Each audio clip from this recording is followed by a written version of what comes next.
Here. Sally. She is here and tired. Keelim. I am here and not tired. Walks. Here and terrified for my life. Beta. Here. Johnny. Here and ready to rage. Ravenclaw. Here with my watchful eye. Thorn. I am here and I never sleep. Only rest mode. So, when we last picked off, rushing to the sounds of people screaming for help, you moved up the street and all sort of converged with one another and found that there were 3 dwarves that were buried in a fallen down building, sort of using your combined strengths. You dug them out one by one, but it seems the people they were running from followed the screams, and then I thought it was a pretty good battle was had, and you guys fought a very strange baby-faced looking demon with what looked to be almost carapace-like armor and a large glaive, and some more of the flying spined devils. Systematically taking them down with some teamwork, you guys were able to completely heal up a little bit and begin to move through the town. It was found that, that's a good way to say it, through Rhea's sort of guidance, you guys decided to head towards Torm's Blade, one of the shields in the middle of, or one of the bridges in the middle of town. And there, with the help of the dwarves who notified you that when they tried to cross, there was a sort of patrol of devils that were blocking the other side, keeping people from the east from crossing into the west side. Rhea disclosed that if the bridge was still mostly intact, that she might be able to activate the radiant runes that were placed on the bridges in time of attack, especially when the vampires and undead first stormed El Terrell a long time ago. Using this to your advantage and to your plan, you guys charged straight forward, allowing Rhea to make her way to the pillar. But you guys were cutting through the devils like butter, and not really even needing the runes until at last Rhea finally turned them on and just sort of vanquished all the demons in one go. And sadly, nevermore Ravenclaw's stalwart Raven companion was lost in the ensuing chaos of the radiant explosion. You guys then crept further into the west side now, with High Hall perched atop the hill in clear view, as the ever-slanting causeway from the bottom of the city making its way up towards the town was more apparent. But as Rhea was leading you through some of the streets, you guys were then assailed again by another scream, this time of a very desperate-sounding woman. And as Rhea looked around the corner, she quickly drew her sword and charged out, much to Sally's dismay, and to the confusion of everyone else. So, we are going to pick up here, and let's get right into it and roll some initiative. This bitch is going to get us killed. Oh, I'm still invisible, if I remember correct. No, you pinched Chani's butt, so that's not an you attack. became visible. I thought you did reveal yourself on the bridge because we were wondering where you went. I think she just spoke and kind of creeped everybody out.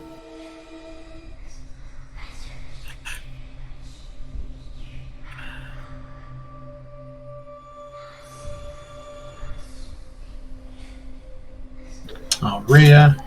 God damn it. This was your idea. Don't worry, Rhea, you beat me. I kind of like how she was the first to charge out, and now she's the last on the bottom. She's like one of the last. Second to the last so far.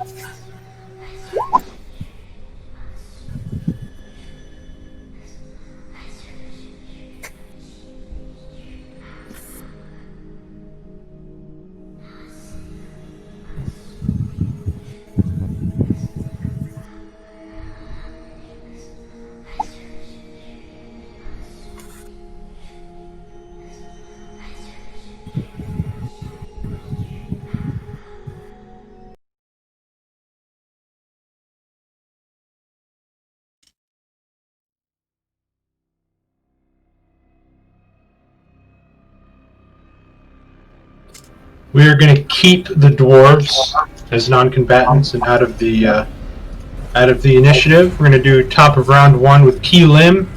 Keelim, you hear the cries and you see Rhea take off. And she kind of hears you coming quickly behind and looks around and says, "We need to protect them." Protect who?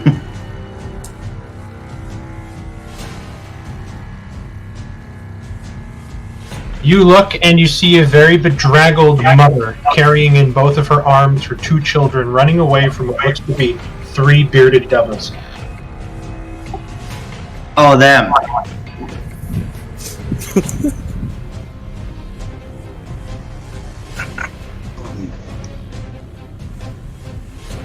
Okay, let's do this. Less devils in hell is always a good thing. I am going to use a key point to perform my phantom footsteps.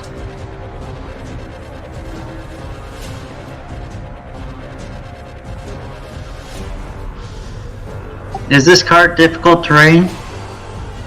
I can say that you can leap over that pretty quickly. Yeah, my jumping distance is doubled. Yeah, you can hurdle over that with ease.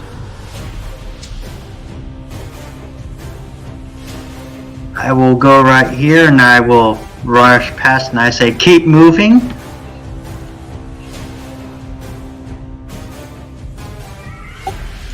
And then I'm going to burst in radiant power. Okay.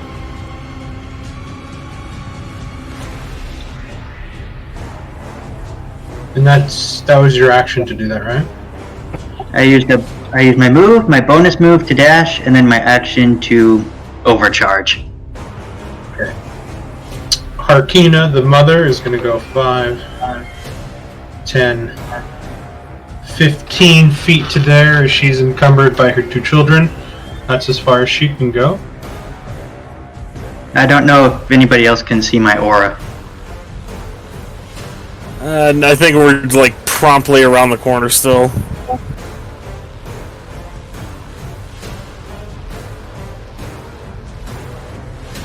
Oh, there it is. It's going to go 5, 10, 15, 20, 20, 30. Let's see its movement.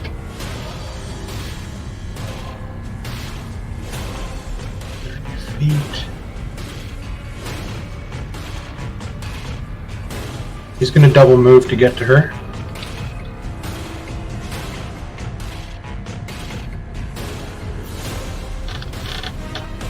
Siren.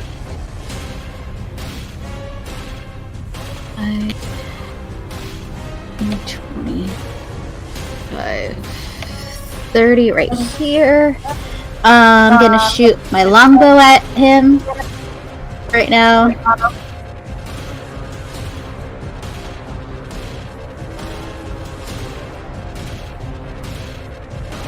$20 hits.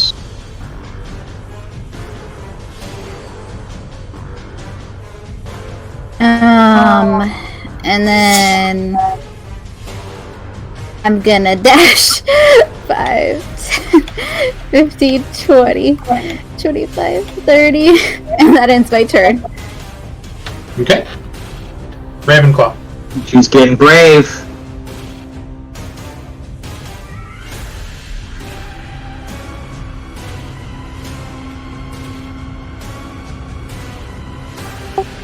Coming into view with a point of finger at that bearded devil and woman. Unleash an Eldritch Raven upon it. Okay. Go ahead and make your attack. You remember these guys have pretty low AC, and they're pretty big targets with their broad shoulders and chests. That definitely hits. The second one circles around and is gonna strike him from the side. Adding some flavor to it. Never mind, gonna it missed miss. because of the circling around. Circle is a little too wide. I should make this hit the mother right in the face.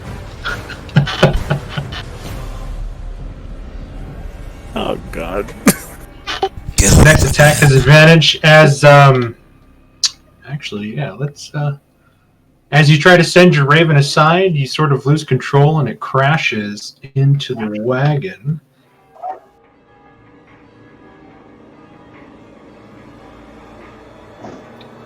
The mother fails, falling to the ground with her kids. She's now prone.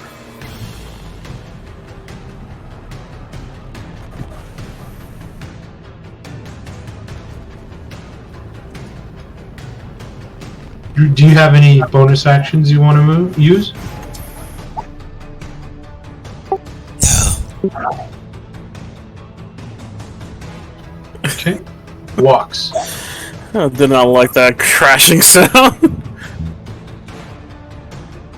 5, 10, 15, 20, 25, 30. Please tell me I'm within range. You know, Yes, I am. It's not difficult terrain to move past Chani and Thorn, right? Like you don't have to go around like that if you don't need to. Oh, alright. Just trying to see if I could... It's like 5, 10, 20... Oh, too far. 20, 25, 30... Yeah, and as I'm running up with the rapier in hand, I'm gonna take a look at this bearded devil, and I'm going to wipe my face and create a very horrific image as I cast Dissonant Whispers. Okay. I think this is a wisdom save, correct? I believe so. Yes, it is. Almost like Nightcrawler, as you send out these whispers to him, you watch as his body breaks apart in shadow. It almost grows double in size, giving him advantage on the saving throw. Oh no. He still fails. So he'll take the 8 psychic damage, and then he has to use his reaction to run away, correct? Yes, he has to spend his full movement running. As basically did the whole Beetlejuice thing as I wipe my face like, ah!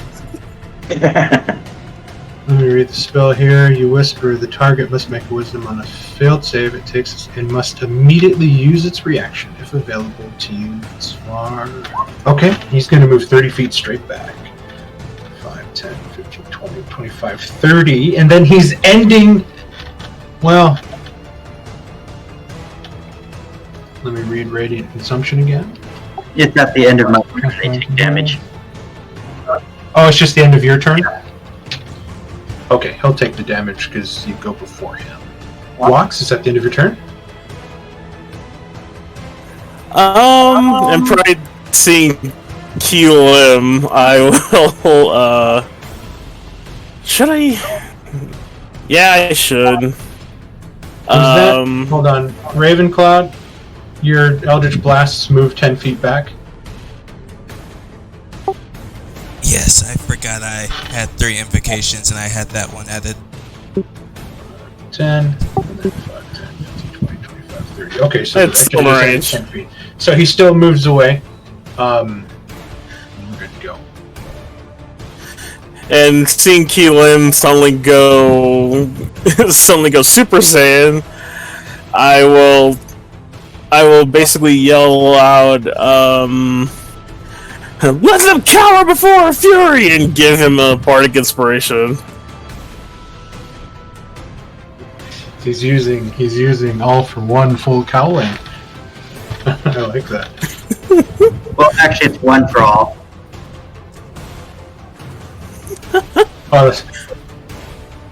That's right. Well, I mean, I'm technically all for oneing their life, so I'm technically using both. Baldur's Gate punch. Okay, he's gonna make 2 attacks with you. First, as he sort of runs up and he sort of whips his chin, you watch as the snake-like beard comes out towards you, Keelan. For a 12, I think that misses. I will bat away each of his beard hairs with my hands. He's going to try to use that as an opening to stab into your abdomen with his glaive. 12 again. Brutal. He comes in with his glaive, and then I just like slam it into the ground with my foot. Sally. So uncivilized.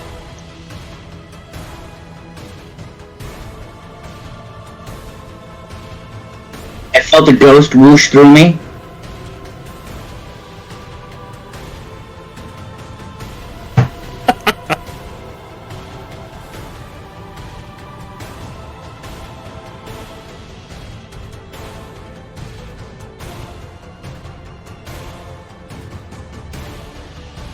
I move there and I say, That was a double move, wasn't it? "Yep, I had the double move to get there." But I'm gonna speak in Infernal to the devils. Is it possible we can come to some sort of agreement?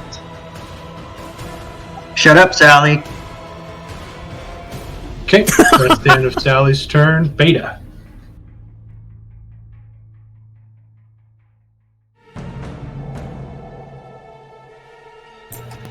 Okay.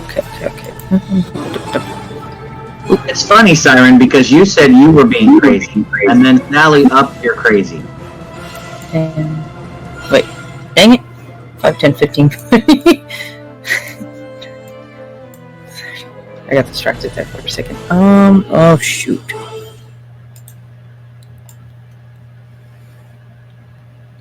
Dang it. I mean, we've already started attacking them, Sally, so I don't know what you thought about making the deal after we're already doing damage. Yeah. But, and that was 30 feet of movement, right? Because I was right here. 5, 10, 15, 20. Yep. Okay. You know what? I'm just... You still have 30 feet of movement left. Or 10, 5 feet, sorry, not 30. Yeah, there we go. Okay. So I think right there.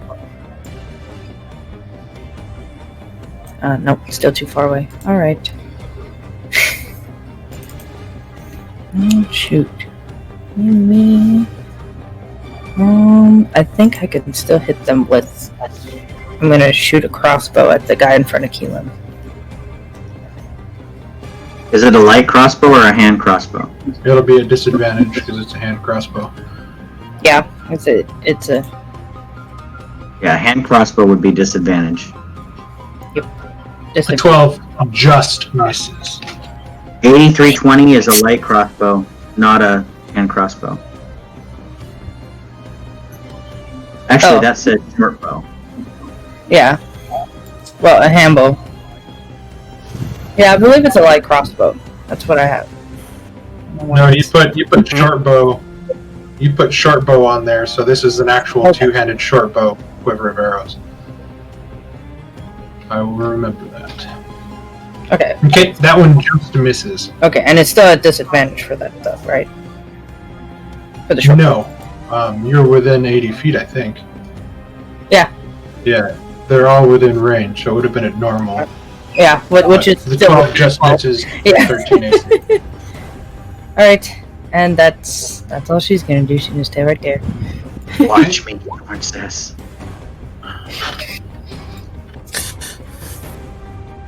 Lulu is going to go 5, 10, 15, and she's going to see the mother and children. She's going to hold her action to dash along with the mom and kids. Shawnee. Alright. 5, 10, 15. Now I can kind of see the action.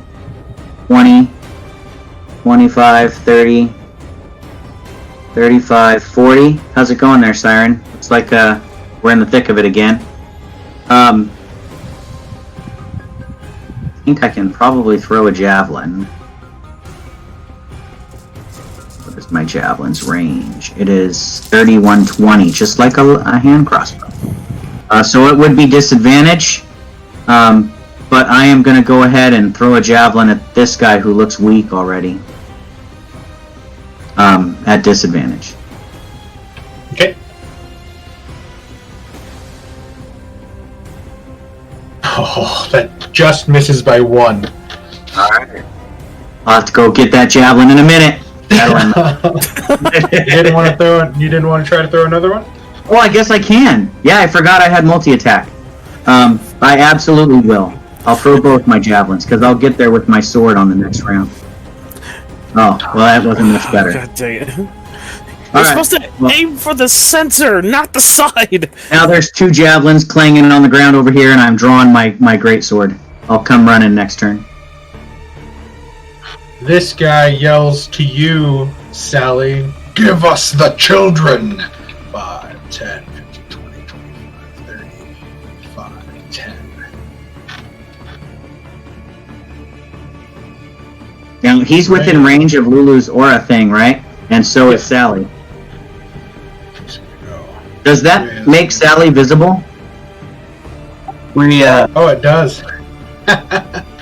I thought while she was in the aura, her spell would be canceled, but if she goes out of the aura, she would become invisible. Yeah, it's still technically active, but once I leave that aura, I go back invisible. Right. So you are visible right now. Hey, there she is. Rhea's gonna try to chop up some fools. Oops. Not at disadvantage.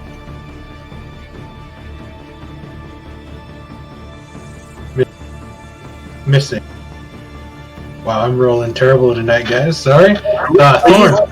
Please roll something better than a 12.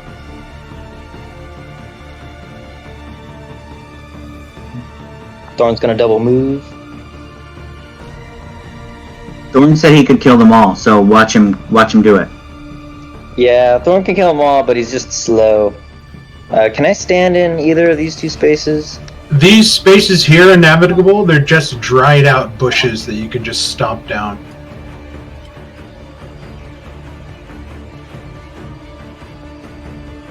I like the idea of Thorn's armored feet going through the dried branches. Okay, that's double move to there. Okay, top of round 2. Keelan. Alright, I'm going to start tearing this guy apart. Okay. Well, you are bursting with radiant energy, key energy. I love it. You're on fire from the inside. Yes, I'm literally... Yeah, literally, you are on fire. Yep, I love it. Oh, no! That's okay. I'm going to use bonus action to unarmed strike.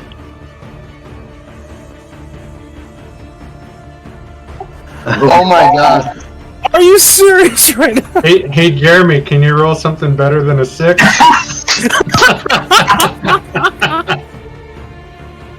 Roll20 has decided this is where we die. Sally will live. Even I'm rolling like crap, so this is kind of a I weird one. will just stand here and they will both take 3 points of radiant damage from me. Perfect. And then you'll take 1 point, right? That's okay, my temp HP is going to take the hit.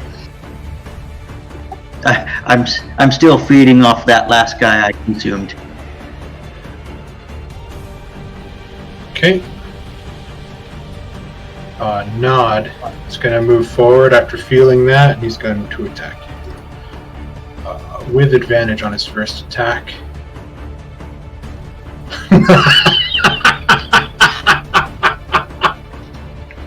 Oh my god. Woof. Whoa! Elim, do you resist radiant or something? Because you should be taking half your level rounded up, right? I am resistant to radiant damage. Okay, He cool. doesn't resist it. Because it's his racial ability, and he resists radiant necrotic. What's even cooler is that since I siphoned life, my temporary hit points are basically taking the damage for me. That's sweet. So, yeah, you guys can do it. I'm fending off 2 demons over here. Twice again. Siren. 5, 10, 15, 20, 25, 30. Throw down my longbow and pull out my flash and be gone, demon! Damn it! Offhand. This is ridiculous. Do you have two weapon fighting and dual wielding? I thought because No, she did it right, Mark. She just doesn't add her mod to the offhand attack. No, because she had a longbow in her hand, and then she dropped. Oh, gotcha. And used an object action to Oh yeah, pull out. that's true. You can only draw one weapon unless. Okay. Yep, you're right. So Okay, unless then you have, I'll just unless you have get two that weapon for- fighting, or dual wielding, I think allows you to pull both of them. Ravenclaw. Oh, what? Next round, she can pull the dagger out. Hold on. She stands up for half of her movement. She's going to take a disengage action and move 5 feet to there. Okay, Ravenclaw, go ahead.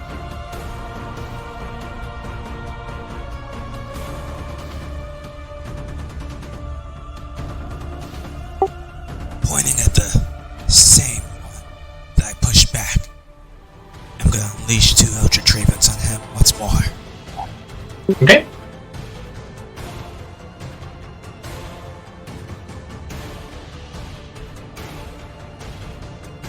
$25 hits. This time we will say it pushes him.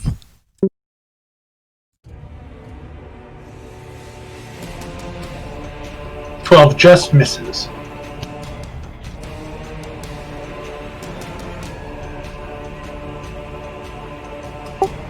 And that'll be my turn.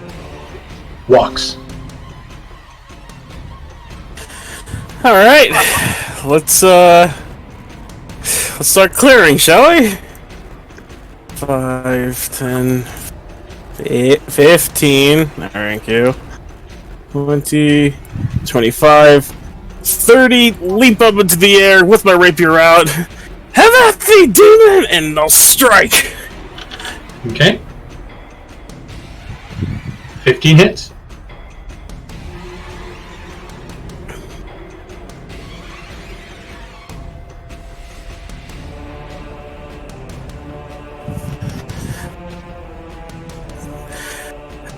And then I guess I'm gonna just like, okay, someone hit him, please. Okay. Alright, 2 attacks at Keelan.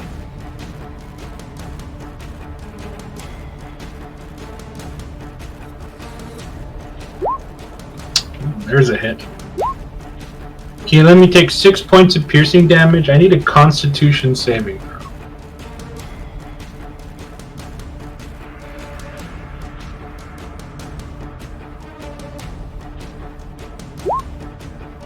That is a failure. You are now poisoned for 1 minute. And you feel yourself growing weaker as if you can't regain health. Oh, I know this. I know that feeling. And this is a 15 hit. 15 does hit. You'll take 8 points of slashing damage, and I need another Constitution saving throw.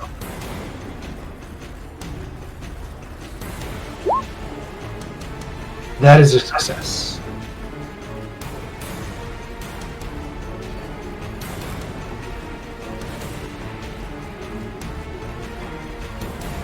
Hang on a quick second.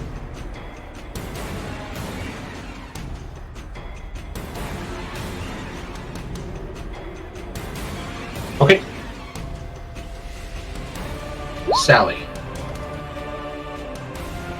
And what do you need the children for? As I Are say, you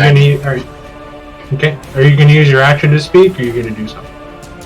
Oh, I'm asking while I'm moving and getting out of the aura.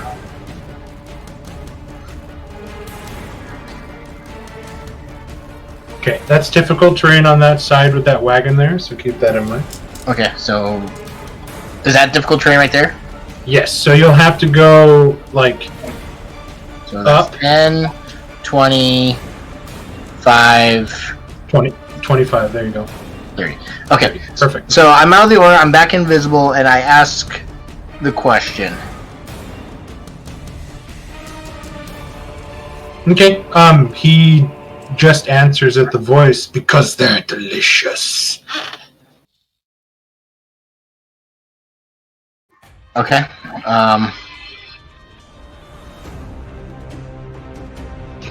Alright. That's it. Beta. You're not going to dodge or She is good. She Ready is your action to action. speak. okay. She's still invisible. She's out of the aura now, so at least she has that.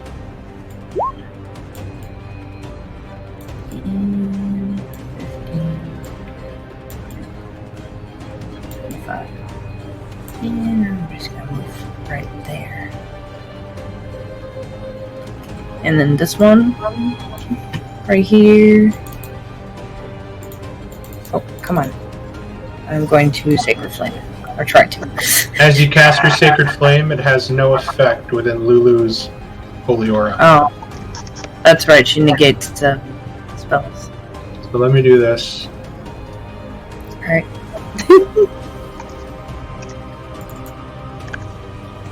Okay. And that's that. Okay. Lulu is going to hold her action to move with the mother and her children. Johnny. Alright, I'm hoping this comes off as kind of epic. I'm drawing my greatsword as I run forward, yelling that out to Sally that we need her head in the fight.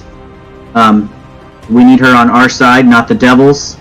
I'm going to go 5, 10, 15 to there, and then I want to jump 10 feet to here. And as I'm in the air, kind of leaping over the head of this bearded devil, I will slash down at it with my sword, land, spin around, and hit it again. Okay. Boom, that hits. For Yes. 12 slashing.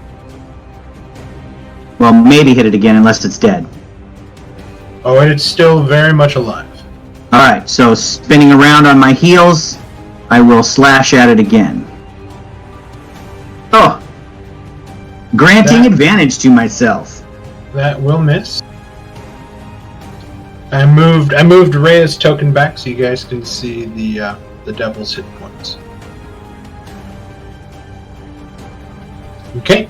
Is that the end of your turn? Yes. I'm coming, Keelim! Seeing Have to you be down this one. roll your ankle and kind of tilt you off balance a bit, it's going to attack you with advantage. Story of It my misses life. me. Okay, no more advantage. Can you take that wrench off, Ken? And then it's actually going to take a swipe at.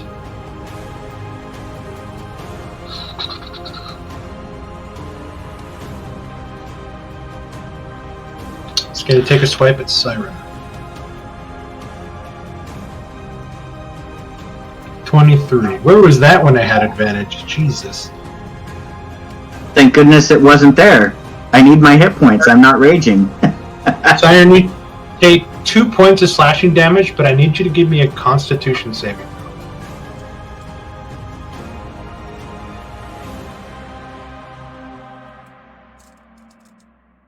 No. Okay, that is a failure. Even though you managed to kind of duck back through the most of it, something inside your body has broke. You're now suffering from an internal injury.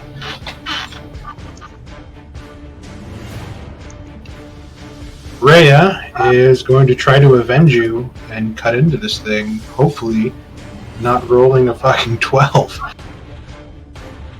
There we go. Oh, God damn it. Oh, brutal. I think Thorn's gonna have to take the victory on this one. Thorn. Lauren, you're gonna have to hold us in. You're gonna have to just kill all these things. Thorn's gonna attack this guy twice. Where's Thorn? Oh, there's Thorn. Yeah, we need to. Nice! See? Thorn brings the egg game. Okay, so that's 12. And just because I want to use up that crit, we're gonna use a Divine Smite. Sounds good. Oh, that's gonna hurt. Ooh, if it's a devil, yes it is. Okay, so that's going to be 18 plus... Jesus, no, 32, 24, 24 plus 21. So that is 45. Oh, he is dead. I shall smite all the evil creatures in the world. You guys are showered in purplish black gore as it just rains around you as this thing exploded. And then silently he's gonna start going. Johnny, can you protect the children? You hear Lulu. I'll protect them. I'll leave that to Wax and Beta. We need to help Keelim.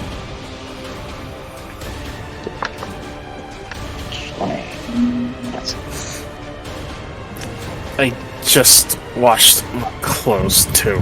Yeah, I'll go there. Excellent turn, Thorin. Yes, it was. Keelim.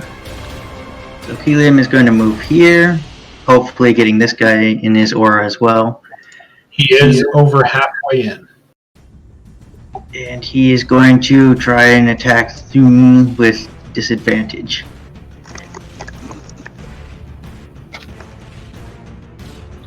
Oof. Then he is going to spend a key point for his. Okay. So back to normal. Oh, that's right. You don't have multi-attack yet. Not yet, but it's coming. Okay, it's covered. Okay, your turn. You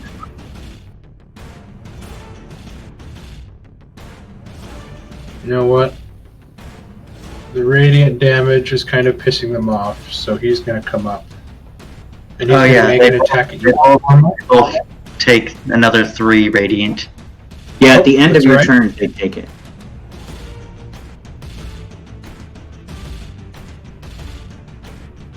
And did you subtract the 1 off yours?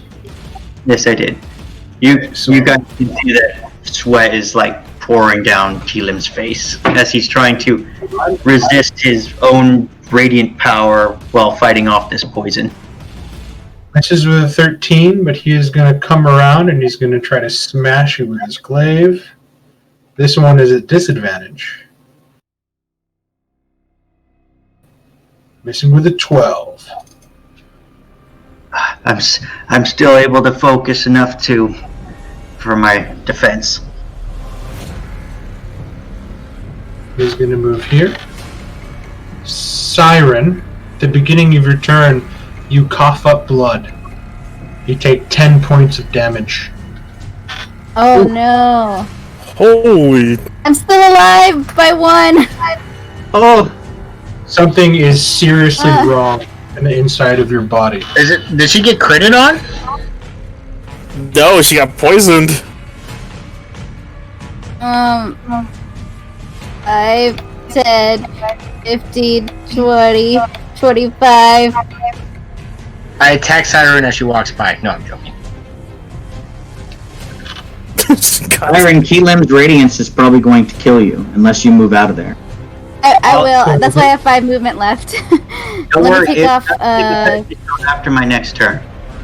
20 hits. That one. So, And then it so should- Mark, she's not poisoned. She just has something going on. Yes, so when you get hit with a glaive, and I haven't hit you guys with a fucking glaive in forever, you have to do a con save. If you fail the con save, you're suffering internal injuries. Okay. Yeah, So that's if what you you're fail trying to the get con into. save with the glaive, yeah, so if you fail the con save with the glaive, not only do you take a d10 of damage at the beginning of your turn, but any attack from the Bearded Devil's Glaive deals an extra d10. So they'll be doing 2d10 if they get close to Siren. But she can still do sneak attack then, so she can add sneak attack to this attack. Absolutely. Right? Awesome. Okay, cool. There you go, Yeah. Siren. Yes. There you go. And then go over here, and then I'm gonna dash right over here. Okay. Offing. You look really bad. Okay, Ravenclaw.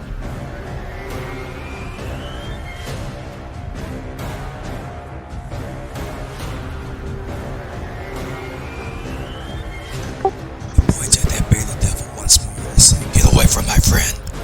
And unleash Okay. Eldritch Ravens on him again. Take the wrench off of you. 13 just hits.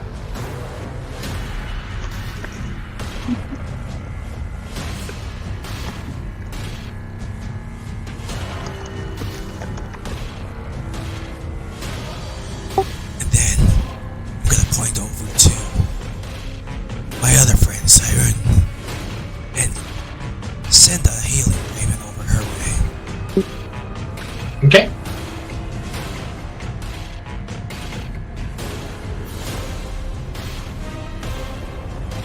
Siren, you get 2 points of healing, and as the magical healing hits you, you feel your insides begin to sew up, and you are no longer internally damaged. Ooh, good save. Did one of Good those turn. frickers Ravenclaw, retreat? is that the end of your turn? It is. Ravenclaw is pushing it away Oh, with his Eldritch Blasts. It's not her time yet. Oh, just trolling the rapier blade, just fine. I'll help with Beta with looking out for them, but not before I get my own in. And he'll tug out his lucky dagger, and he is going to throw it at this guy here. Okay.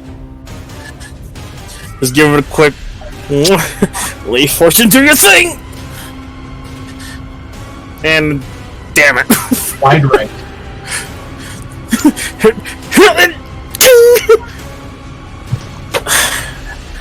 Are you serious right now? He'll just annoyingly stand there with his rapier out, just silently cursing to the gods. Not one to let prey disappear, and seemingly has key limb is just almost impossible to hit. He's going to move away, allowing you a attack of opportunity, key limb. Disadvantage due to your poisoning. Yeah, watch me fail again. On 11, just barely misses. I have a bardic inspiration. Oh, there you go. What die is it? A D8. Yes. 14 will hit. So that'll be 5 piercing plus another 5 radiant.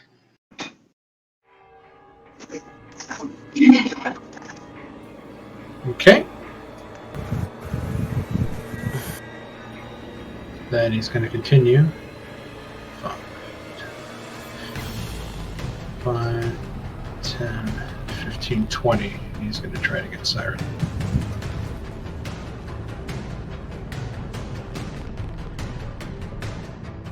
Mm. 12. Oh! Yes! Oh my lord! It's not my night, Sally. Siren is unstoppable. Although she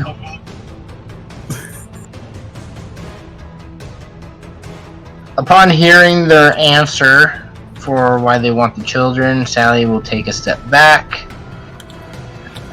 15 feet. Forgot to move them.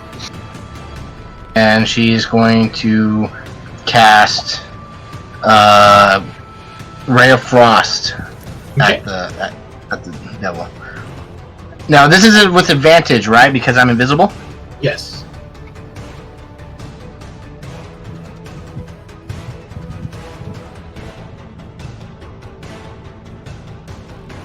$25 will hit. and they are not resistant to cold.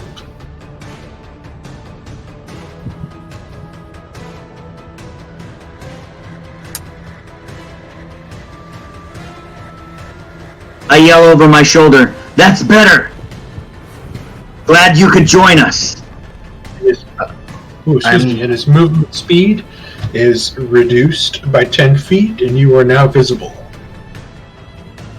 Yep. Should that be 3d8? I can't remember if it goes up. Not till level 11, Chris. Okay, no, 3d8 at level 1. Okay. You're welcome. You're not level 11 yet, sorry. No, I knew it goes up. I couldn't remember if it was too normal. But anyways, so that was 5. 10, 15, 20, 25, 30. Oh yeah, draw some more devils. Sally, give me a perception check.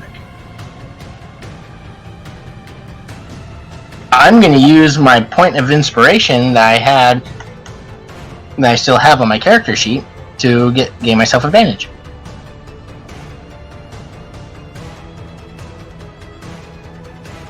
Okay. Thank you.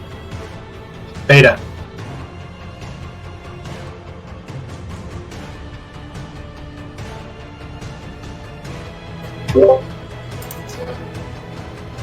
Alright, and...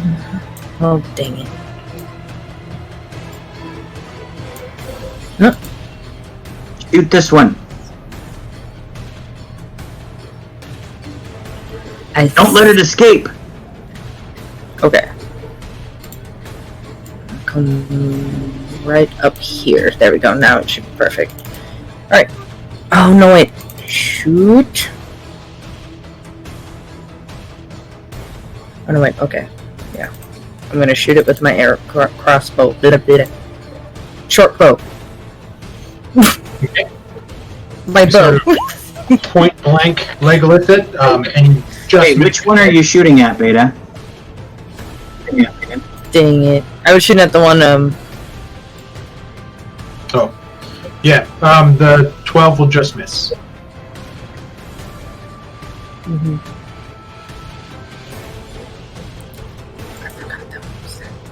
Oh, and as a bonus action, I'm going to Healing Bird Siren.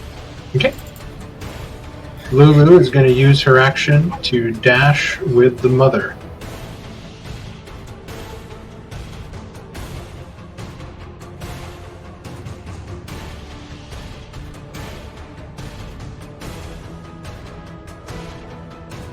Johnny, this thing needs to be finished off.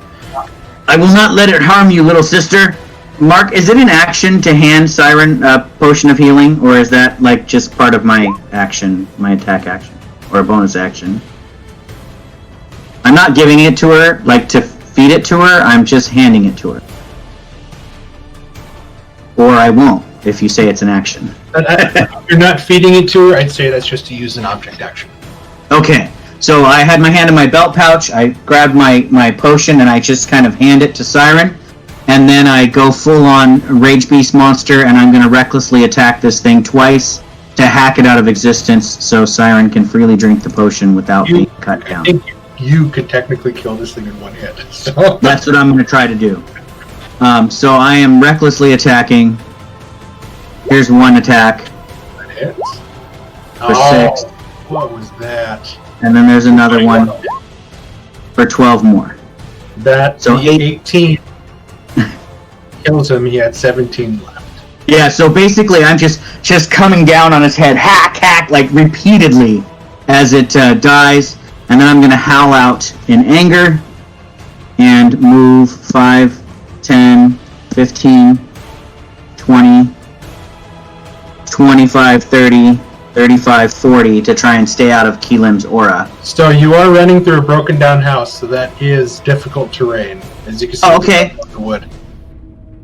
Let me do that again then. 5, 10, 15, leaping over that low wall, 15, 20, 25, 30, 35, and I'll stop there. Sally, as Chani lets loose a howl of fury, you sort of wince a little bit and look behind you. think this guy's dead now. Yes, he is dead.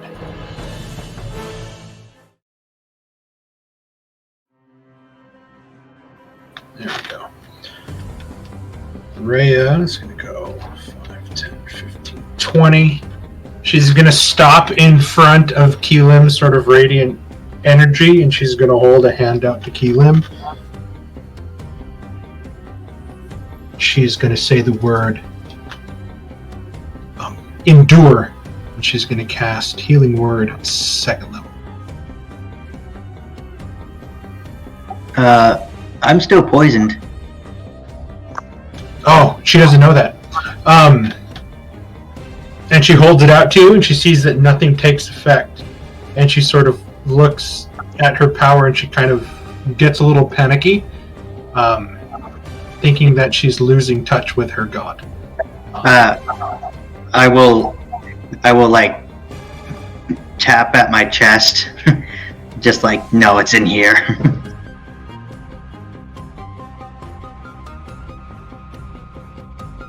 She's just going to charge at this guy.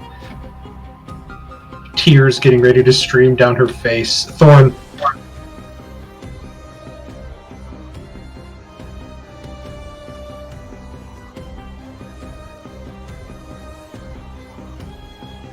Okay, we're gonna start hacking this thing to pieces. Thorn just walks up. Stop resisting. Resistance is futile.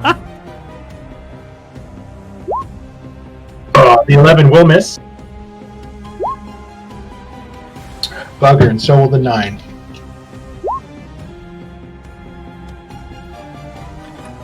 Get Not on, as get on dodgy. the ground. I want to kick it to the ground. Okay, gonna have to use his strength. He needs to crit this to succeed, which is highly unlikely. Don't say that, Mark. You never know. Stop resisting! Stop resisting! Stop resisting! The algorithm is not in my favor tonight. Okay, is that the end of your turn, Thorn? Yes, resistance is futile. Accept your fate. Top of round 4, Keelim. I'm going to move here, and I'm going to start cutting him up, hopefully. Okay, these are all at advantage. I believe they'd be all at normal for me. All at normal for you, correct.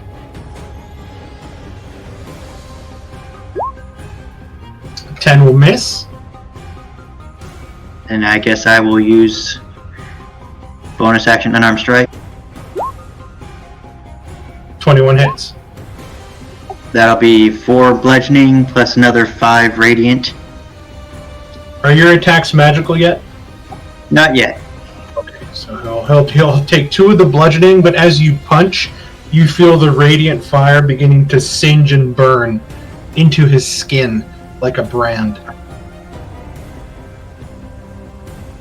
At the end of Keelim's turn, everybody takes 3 radiant. You know what? I'm going to use another key point to do a second unarmed strike. Okay, sounds good. There you go. Nice. Finish him off, Keelim. Yep. Yes. Fortunately, that he'll only take 4 of the 8. And then he takes the extra radiant again? I can only add the extra 5 radiant to 1 attack, but at the end he'll take another 3 radiant for being in my aura. Okay, so the extra radiant from being in the aura will kill him. But Thorn and Rhea will take 3. So I basically shove my fist into his chest, and then I basically just like dehydrate him and mummify him as I suck the life out and gain my 7 temporary hit points back. I think you just did a Johnny Storm. Flame on! While you had your fist in his chest. Punch him in the chest, and then it just slowly melts into his skull, into his rib cage. Okay. And We are out of initiative now as the 3 demons have seemingly perished. Mark, I turn around. Do I see? You don't see anything, but you definitely hear footprints. Or, you don't hear footprints. You hear people moving. I will come out and say, hide.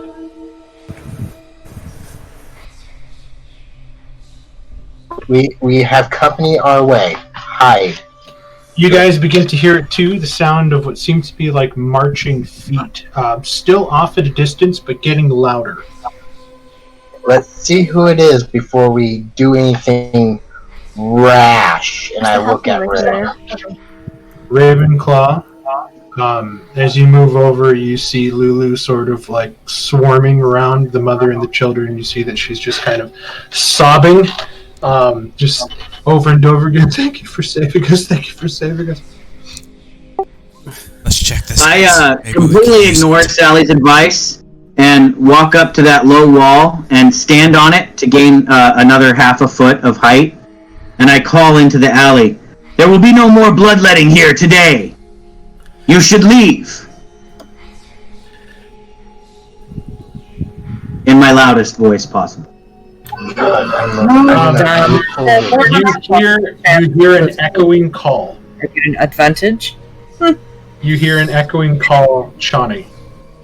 And what sounds to be like a rasping, neighing horse. Like this. And like a bellowing voice. Find them. As the clip-clopping of hooves starts going through. Into this house. Just someone to come towards us. Open it. Sally's like, Oh my what? god. Sounds of booted feet begin moving off at a faster pace. Rhea says, "No! They'll search the houses. We need to move now towards High Hall." Let's get I going. agree. All right. Bring the child and the mother this way. I will hold this opening.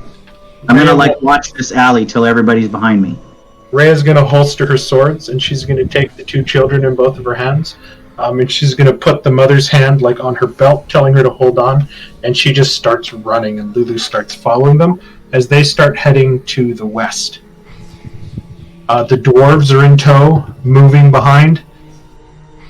I will follow. And you guys begin to sort of wind through the streets, leaving Chani behind, who's standing in the alleyway. No, I'm standing there till everybody's. I want to be last. Hold the door, kind of thing. Okay. I'm holding the alley until everybody is safely away, and then I'll chase after them. Well, you saw. But Sally's invisible, so I don't know where she went.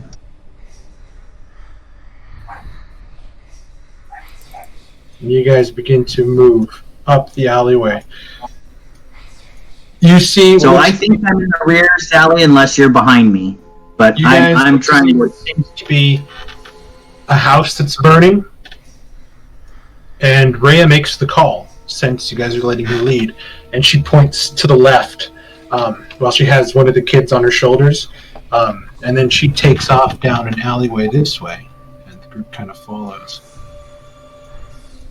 Yeah, well, I'll usher everybody down the same alley and follow her.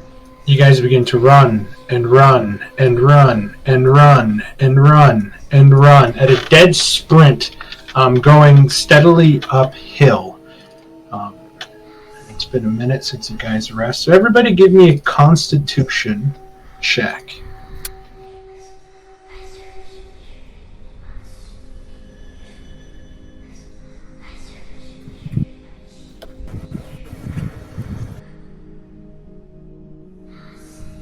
Dude, I shouldn't have had advantage. I'll roll again. Okay, well, awesome. So I would have preferred the 18. Chani Beta, Siren, and Ravenclaw. Just the events during this entire time you've been here, the sort of a natural pressure, and kind of like the constant fighting and moving through this place at a non-stop pace, Each of you now have 1 level of exhaustion. Mark, Alright. do I see the group or the horse, or did we just the group bolted? I just didn't know if If you want to stay behind, you could probably see him.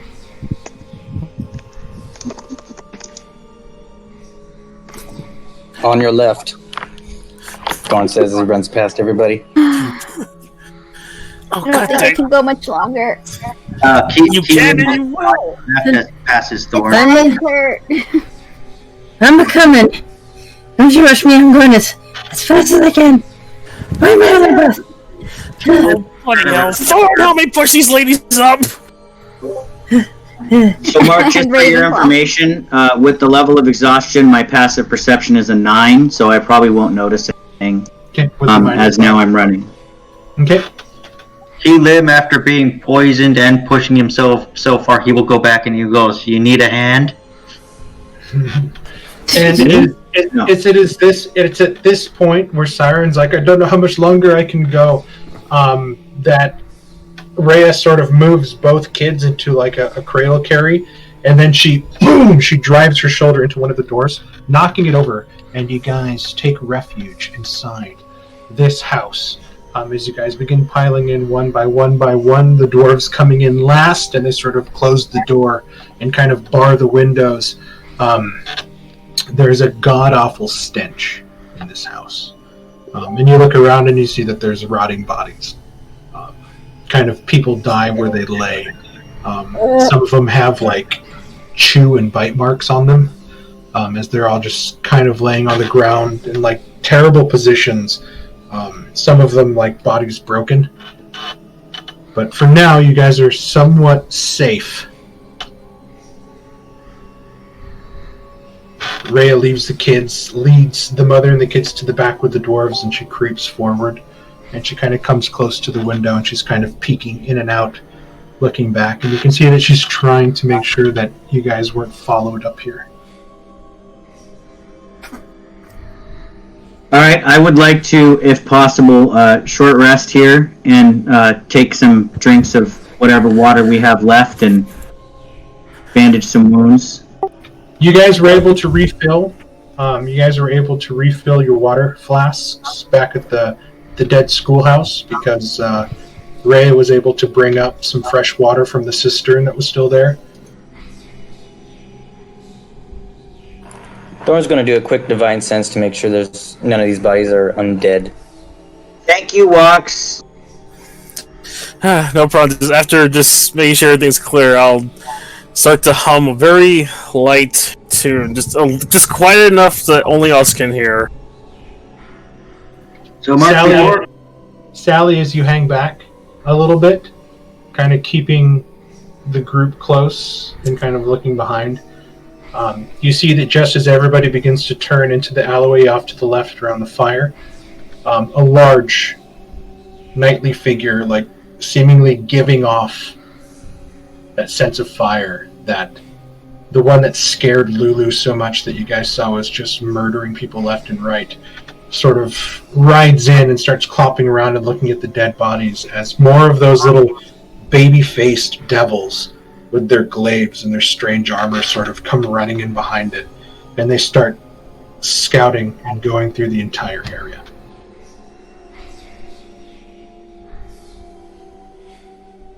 While we're in this house, can I see if there's a brazier that I can use to resummon my familiar? Give me an investigation check. Keelim, are you still poisoned? I believe it lasted only a minute. Yeah. Okay. You're not able to find the brass brazier, as something like that would be kind of hard to find in like a regular commoner's home.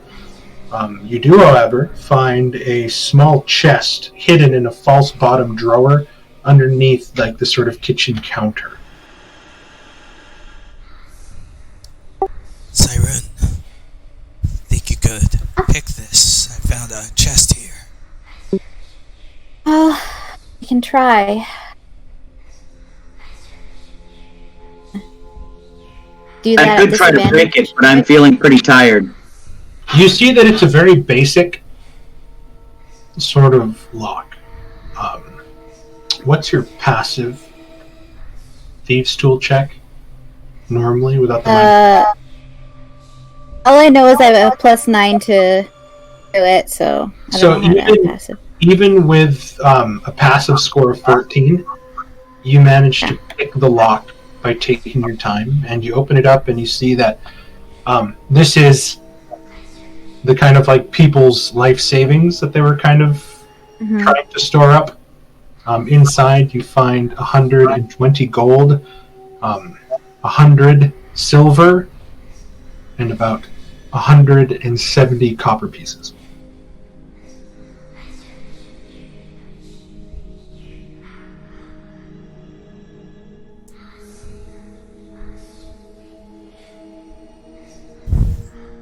I'm still invisible.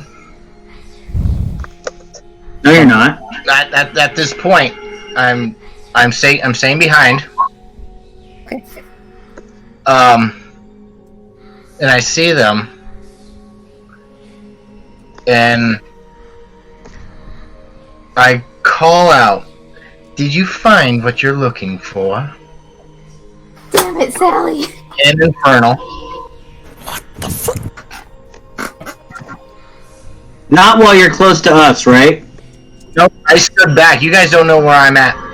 Okay, good. As long as Sally- you're not in the house with us. Sally, I need a stealth check from you.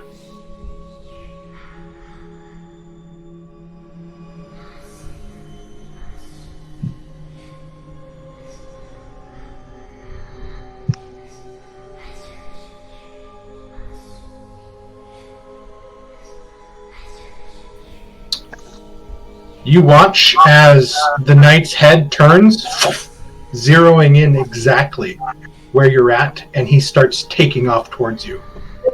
Do I get advantage because I'm invisible? Roll one more time. Don't toggle, since you rolled without it the first time. Just roll one more. I'm not toggling. Okay, we're going to roll initiative. So you would say that we haven't benefited from a short rest yet? I think it's just me. Yeah. Is it just me? Unless you're going to let the group go ahead without you and you don't know where they are.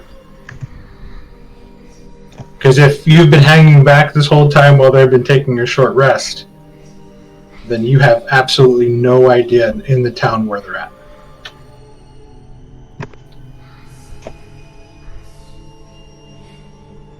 How far back does she hang, or where is she compared to our? You guys have no idea because Sally insists on being invisible. Yeah, I was gonna say she went invisible before we ran off, so she. Yeah, I don't know where she is. I thought I was waiting for everybody to get in front of me, but I couldn't find Sally, so I didn't know where she was. I think I'd just like to know how much time has passed. I would say back. I wanted because I was hoping to chat with them. Well, you're gonna get your chance. Guess. I think. But Mark, then does that mean Sally doesn't know which house we're in? Sally has no idea which house you're in, and she's now being ridden down by this sort of fiery death knight that she called that was slaughtering people earlier. Awesome. Chris gets back to Washington and gets to make a new character for next week.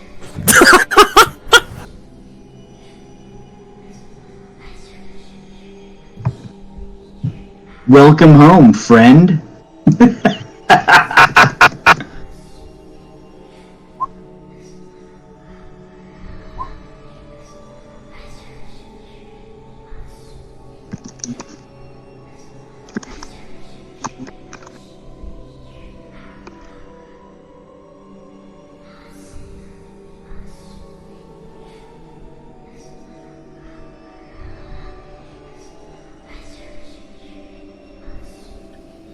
Well, I guess I wouldn't roll for the Narzagon, would I? I wouldn't roll for the Nightmare. I just roll for him because they're on a mountain. Are they one creature?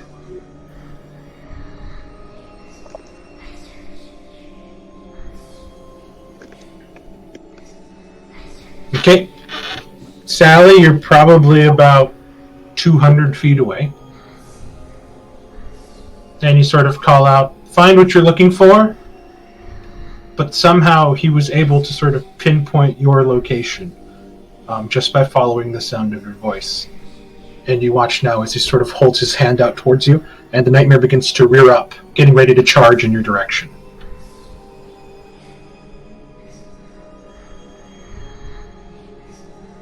Okay.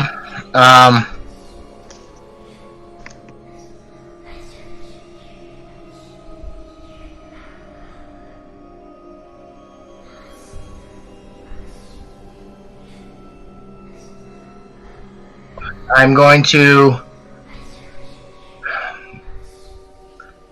So he doesn't.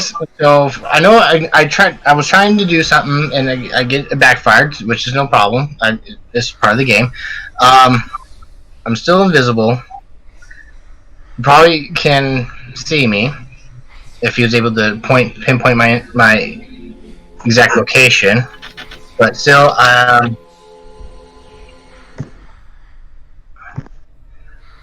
I will try to slip through and hide into a nearby house. I'll move and hide. Okay, give me an investigation check.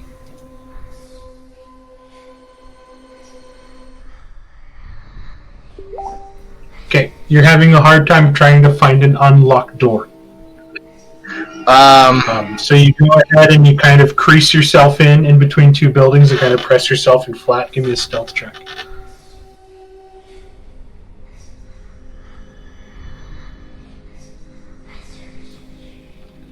Roll again since you have advantage. I'm sorry, I forgot about that. I'm just... Okay.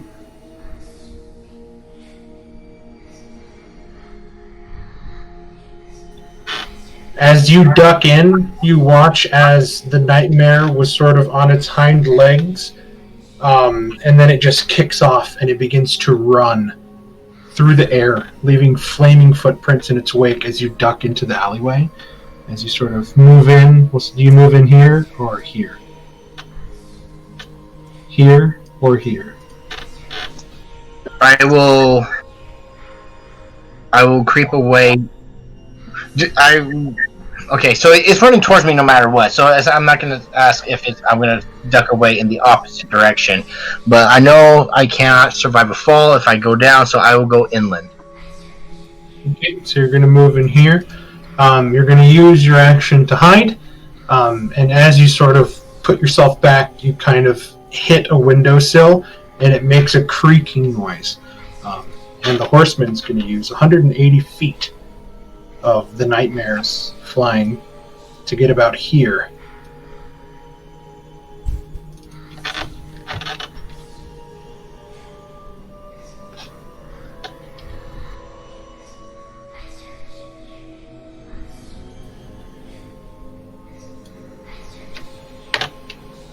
And you hear a voice call out to you, Sally. It seems I have found what I'm looking for.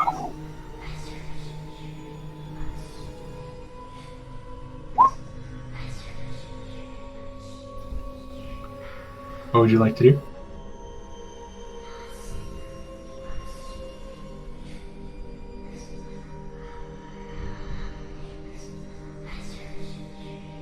That's awfully nice of Chani to give Sally a piece of the loot that she's not there for. Yeah, that's if she dies, then I'll divide her cut amongst the other 7. But for now, she gets that's really sweet. That amount. I think the party agreed to give Sally's portion to the mother and children we saved. Oh, deal. Yeah, if we think she's dead. Fair enough. So I think we should just do it now. There's a very present heat sort of emanating from the street as you hear the clopping of the hooves land and slowly canter its way up the street. as this thing just called out to you.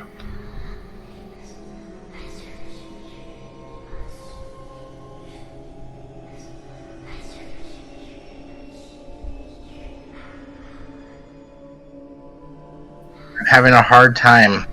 I want to go with my gut on this, and I think I'm gonna try.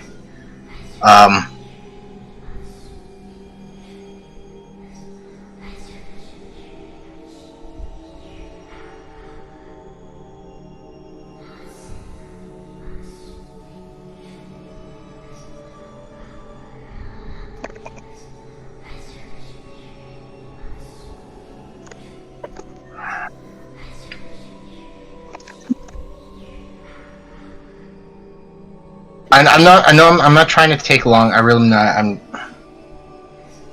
Yeah, you should go with your gut. Be in the moment. It begins to move closer now, and you can hear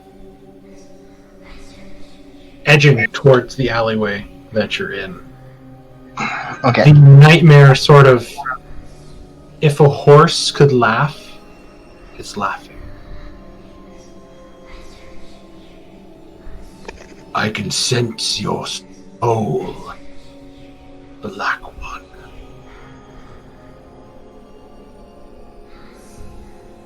You should run.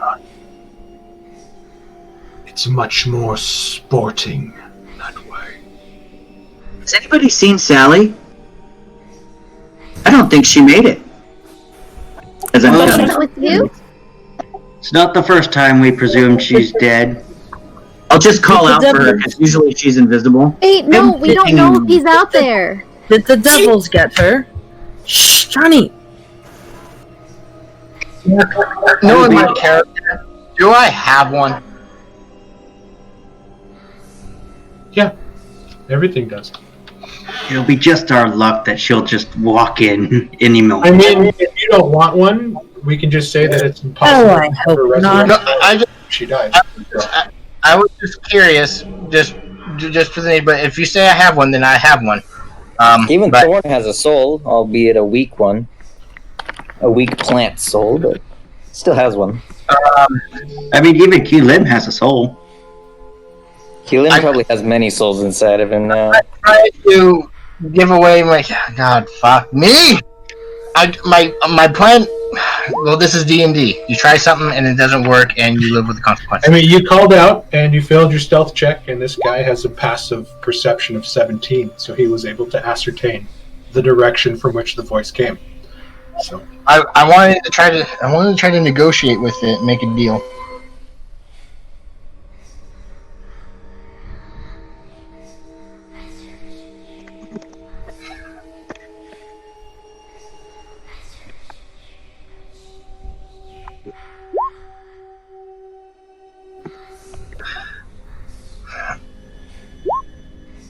If I'm seeing before and he's bearing down, I would give me an Arcana religion check.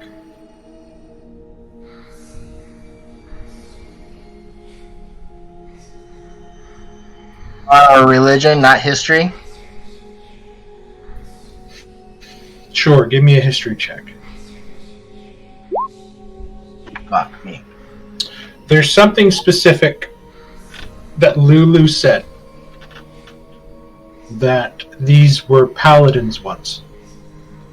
Paladins that betrayed Zeriel and had seemingly made deals themselves with devils. So you know for a fact that you probably wouldn't be able to make a deal with this one because they have made deals themselves. Okay. I misremembering information. That's what fucked me over. I thought they were still loyal. That's why I was surprised. I'm like, ooh, you want to talk with this thing? These are like the ring wraiths, right? No, I know, but I thought I misremembered information. I thought they were still loyal to Zeriel. That's why I'm like, I can speak with them, take me to Zeriel, blah blah blah. I will hide.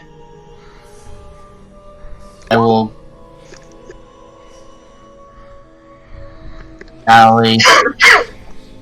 You're gonna need to give me Another stealth check. Make sure you toggle advantage. I already told you he has a passive perception of 17. So you need to beat a 17 to get away from this guy.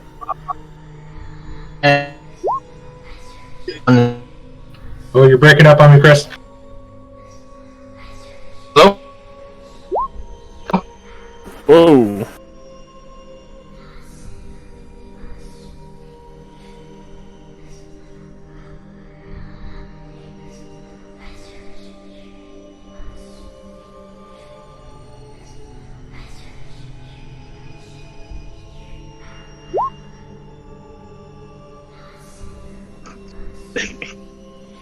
Wow, the timing is fantastic. No, DM, I'm not there. I'm dead. He rolled really high on his stealth.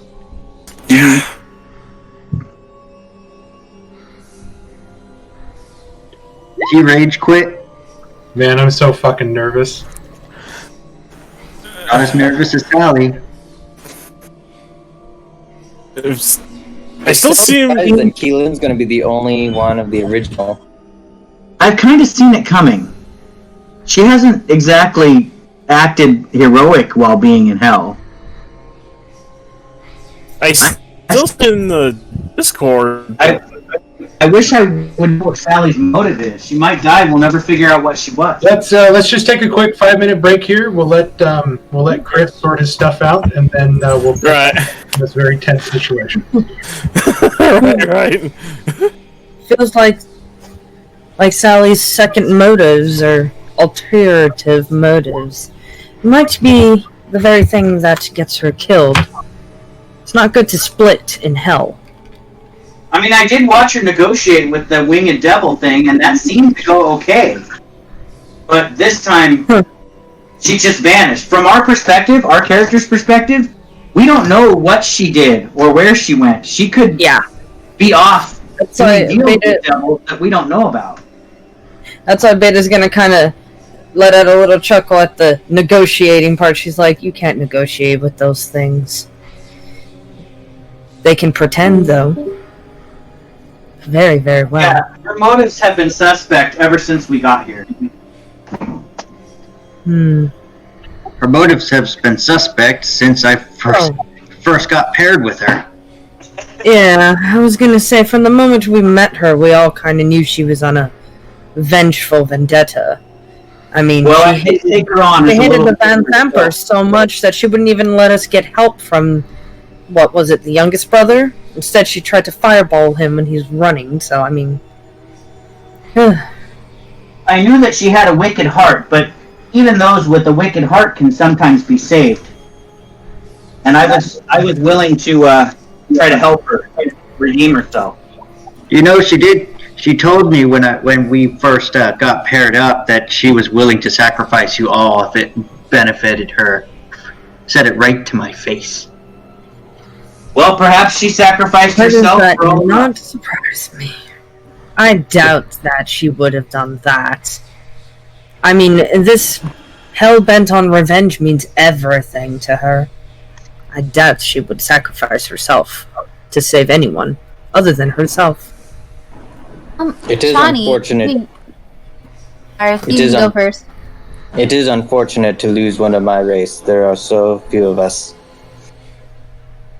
I'm not sure she was one of you, Thorn. I think he meant Clay. Not, yeah. Oh. Because Was it? remember, Clay and a few other people had died in her cares as well. I'm sure Keelan can vouch for that better than any of us, since he knew them better than us. It was. What were you going to say, Siren? Do you have an idea of what Sally is so hell-bent on some sort of revenge? She never shared specifically, other than that she was slighted by the other noble houses. It's a drive, sir. But I'll ask the Raven Queen if maybe now is her time. Do you think she'll tell you the truth, or will she end up lying? I think that she wants to keep her cards close to her chest. Even when Ravenclaw tried to get to the truth of the matter with magic, she resisted that as well. Mm-hmm. Exactly.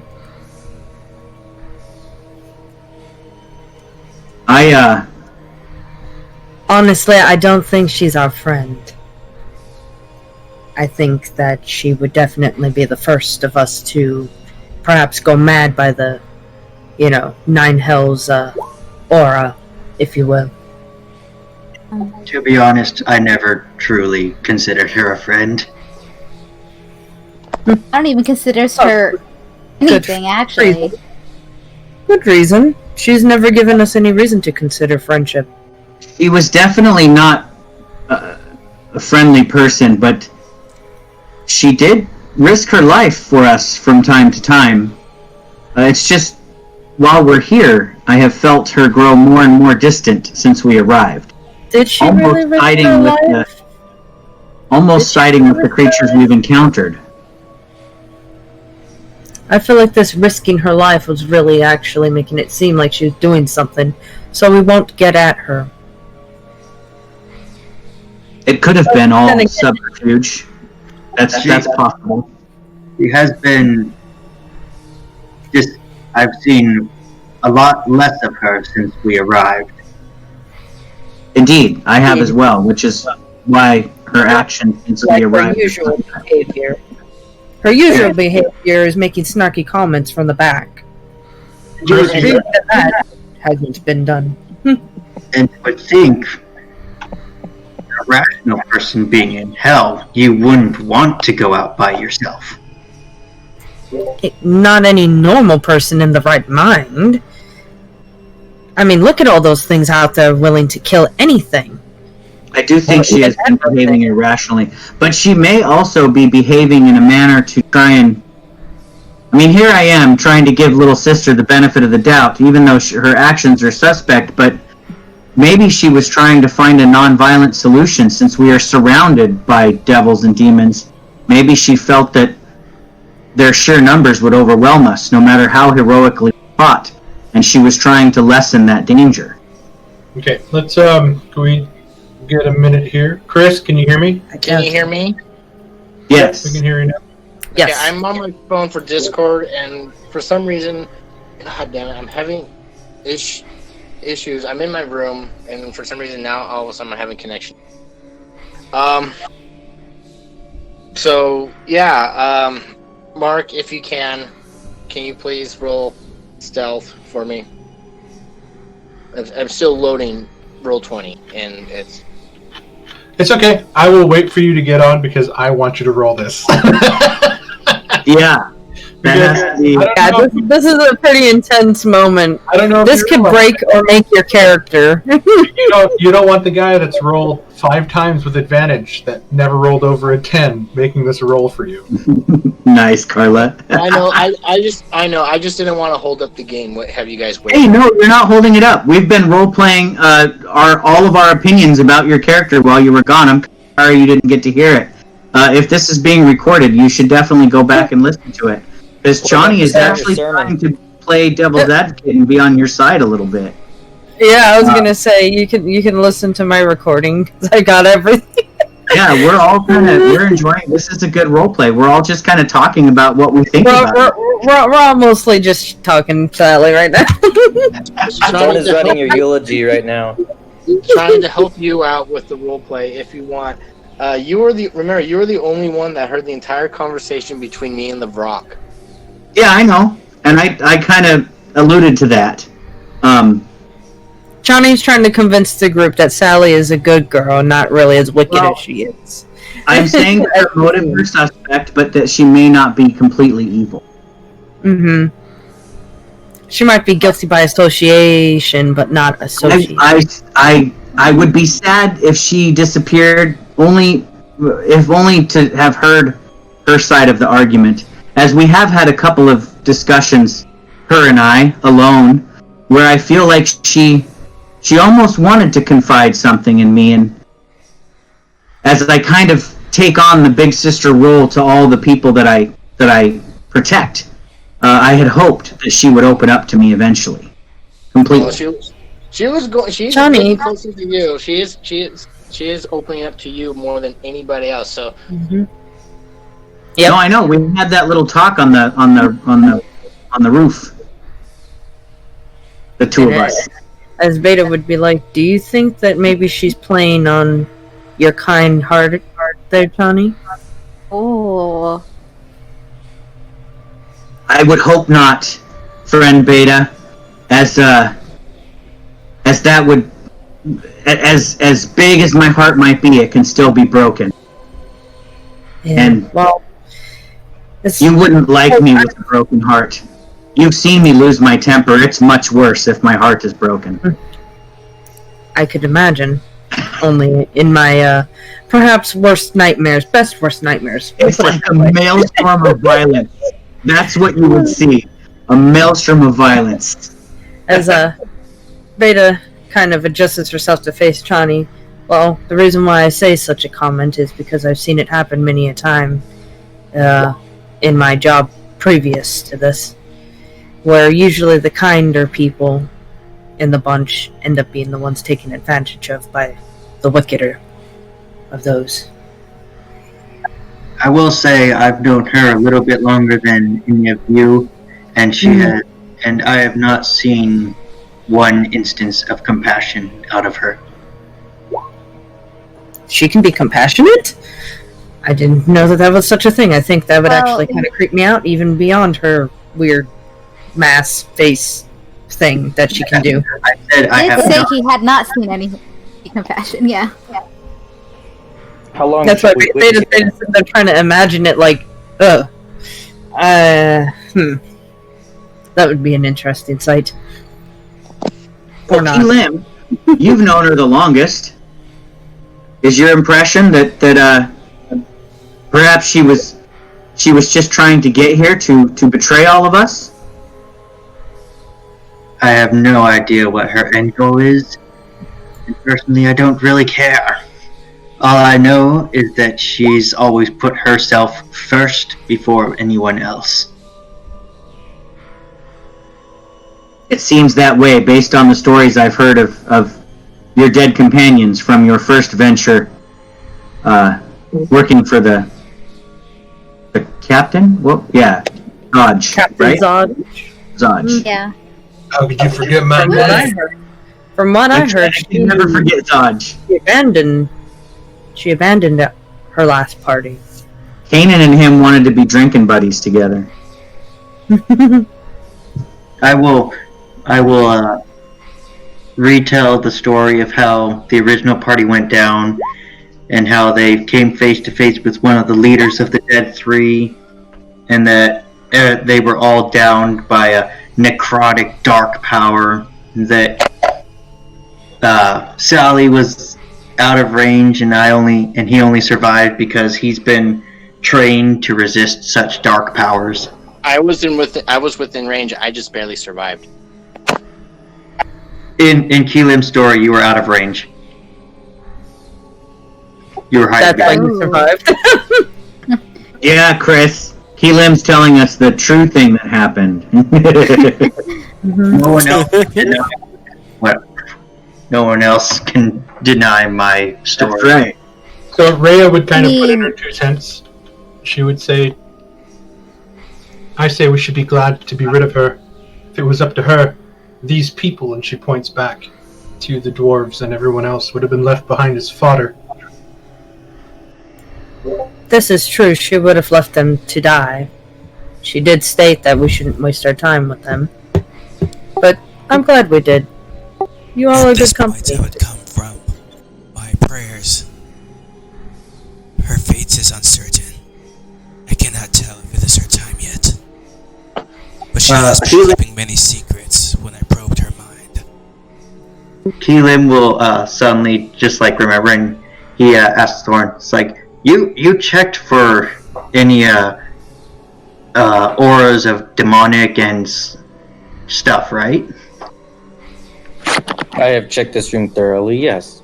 There are no demonic I items. ask. She's not standing like right in the middle of the place invisible, is she? Now that you mention it, no, I have not detected her presence in this room. That would have been funny. She's right behind me, isn't she? Yeah, I was gonna be like, she's behind me, isn't she? Also, when Keelan finishes the story about what happened, Clay on his little keyring, he's like, "'Tis true, 'tis true." Okay, I'm on my Mac.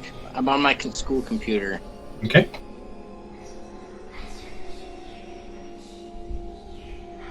You guys can continue role playing. I mean, I could sit and. No, we want to see your roll now. Yeah, we gotta see how this turns out. Now we're having a moment of silence for how this plays out. I have advantage toggled, and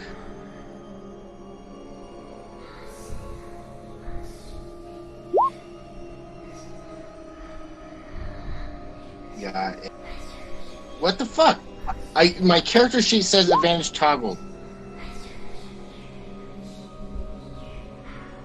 Son of a. Is that your image for Sally? I don't think you're rolling as Sally. Oh.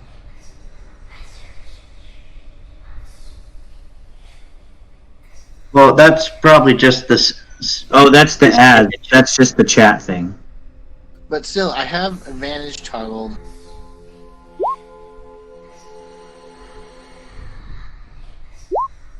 Weird.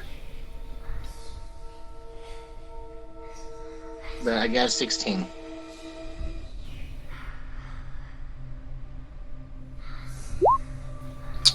It worked for me. Try it again.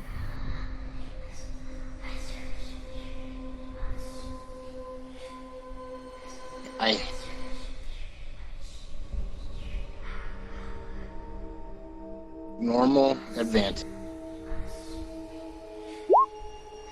There you go. I clicked on normal and I re-clicked on advantage. So, with your 16, you're sort of accustomed to flame. It's familiar. You almost welcome it. But the heat from this fiery night is different. It makes you almost quiver and quail in fear. This is not something you're used to feeling. And he extends his hand, and he watches a long, reddish-orange lance forms in the air, and he grabs it. The tip sort of dripping lava and magma, like a scorpion's tail, dripping onto the cobbles of the alley.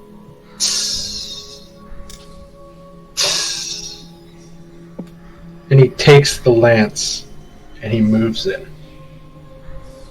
And he points it right at your chest. I can smell your fear. It's repugnant.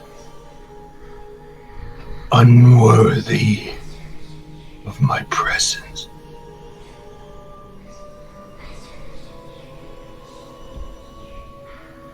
You should impale yourself on this weapon.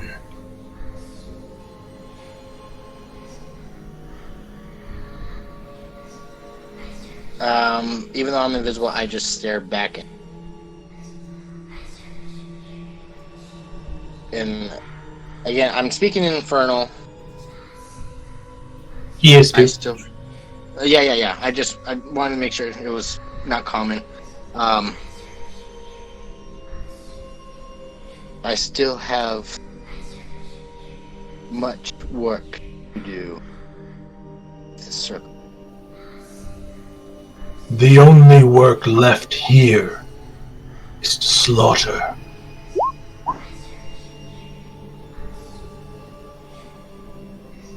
I see no blood on your hands, or the hearts of any child.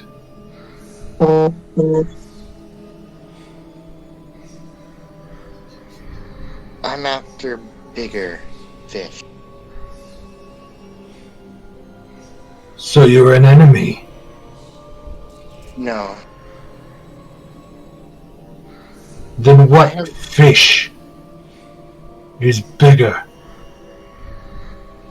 than Zariel herself? This is her realm. Worm.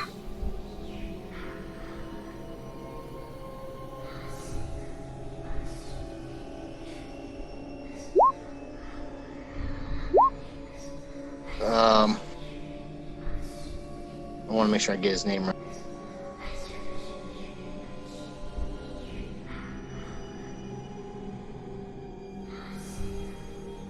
Mephistopheles.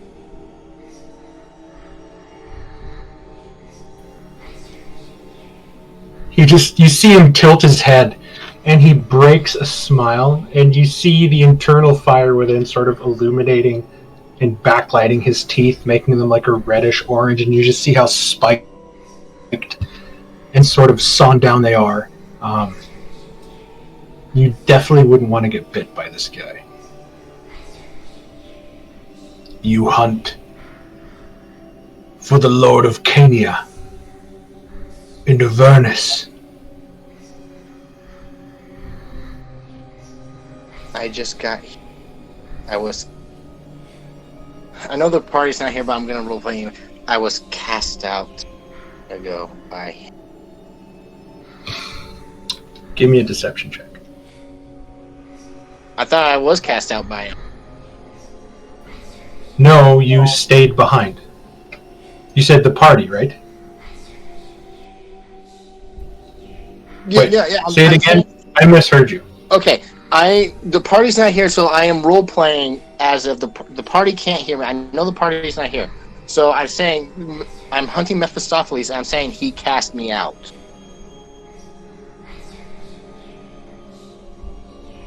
And that's not lying. I'm not lying that he cast me out. And he said in Avernus, and I was going to say no. I just arrived in Avernus from the mortal realm. So you were cast out of hell under pain of death, and you return under pain of death.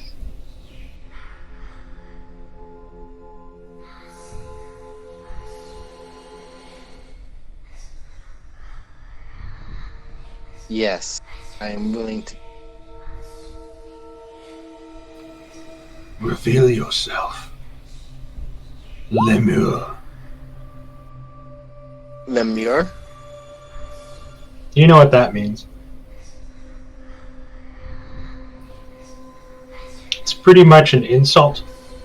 He's calling you quite possibly the lowest form of devil in the realm.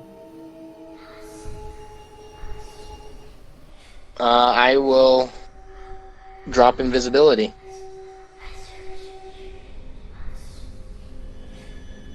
He just kind of looks you up and down.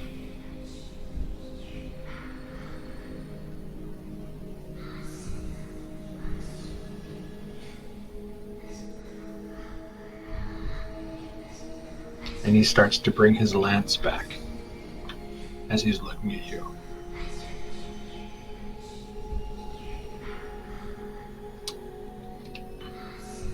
And he turns his horse around and begins to ride off.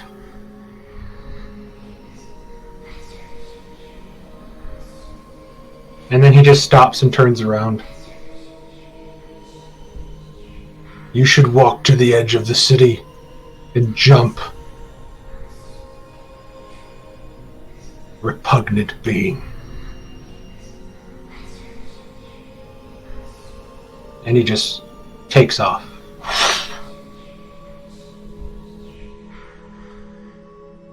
Mark, you were very nice.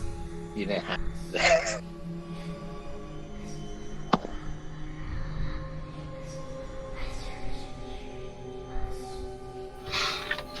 I will step out of the alleyway and watch the direction he goes. He's going back to the square of the fight with the other devils. If Sally could let out a sigh of relief, she would. That was a Sally reality check moment. I know. And she, she's not at her full strength as she once was. You need friends to survive. She will say to herself, still have much work. And I will make my way. I know the party was heading towards this way, and I will make my way west, heading towards the High Hall. You're going off by yourself? Well, I am by myself. This is a half hour into your guys' long rest.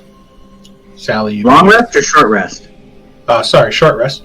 Okay, whew. I thought we were spending the night in this house. Sally, you begin to move west. Go ahead, you should be able to move that token, I think.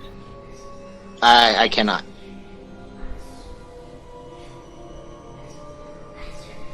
You wouldn't like... No, I can't play for you, sorry. What, Okay. and turn invisible again? No. Sally, you begin to move west. Go ahead and move the token. Well, again, I know not west south. Goddamn. But yeah, I know the party was heading this way, so I get to the fire. Okay. Do I see hurry?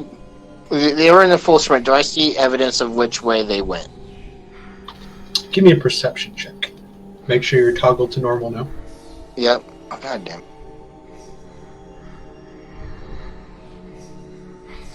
Normal perception. Oh. You definitely see the scree of the kicked up cobbles that have been damaged, as well as like trails of what look to be liquid, broken pieces of wood that are taking you in this general direction. Trail of oil leaking out of Thorn. I will head that way. Just tell me when to stop. I'm going slowly. Stop there. You find some scat left along by Lulu. From the window, you guys hear Rhea about 45 minutes into your short rest. It's her. She's just walking up the road. I guess it wasn't her time then. I will put my face up to a window and do like a low whistle and try to get Sally's attention. We'll say with your passive 10, Sally, you can hear the whistle. And you look Okay. over and you see where some curtains are parted. And you see like Johnny's face, like right up against it trying to whistle. And another more shadowed face from behind, sort of looking up. Yep. I will enter the room. I walk in. I will throw my arms around you in a great big bear hug and lift you up off the ground and spin around and set you back down and just kind of catch myself before I exclaim very loudly because I know we're trying to be quiet. I'll put my finger to my lips and I'll say, "Shh, I'm glad you're alive." Thorn would like to make sure that she's not followed. Rhea is going to protectively move over towards the mother and the children as Sally arrives. When she puts me down, I kind of not even, I'm kind of emotionless, even though they can't tell. I walk over to like a wall, and I punch it as hard as I can. Give me an attack. Oh, but we were just trying to be quiet. I said shh. I'm just rolling a strength. I don't have an unarmed attack. Nice. Well, God. Wait, is that possible? What the? You take 3 points of bludgeoning damage. Yes. As you go to punch, and your wrist gives way, and you end up folding your hand and almost spraining your wrist in the process. That's fine. That's fine. Do you know how she punches the wall out of anger? I walk over and with that? I place my hand on your shoulder, and I say, maybe a better idea is for you to relax and tell us what happened. How did you get separated from us? Were you in danger?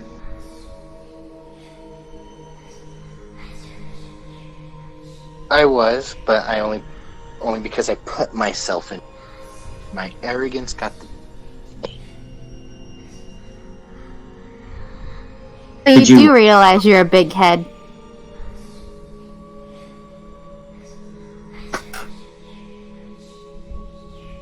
Yes, I do, and I can. I only try to. Well, you know, the chieftain of my tribe used to say that a failure is only a failure if you don't learn from it. So, did you learn anything? Yes. And what's that?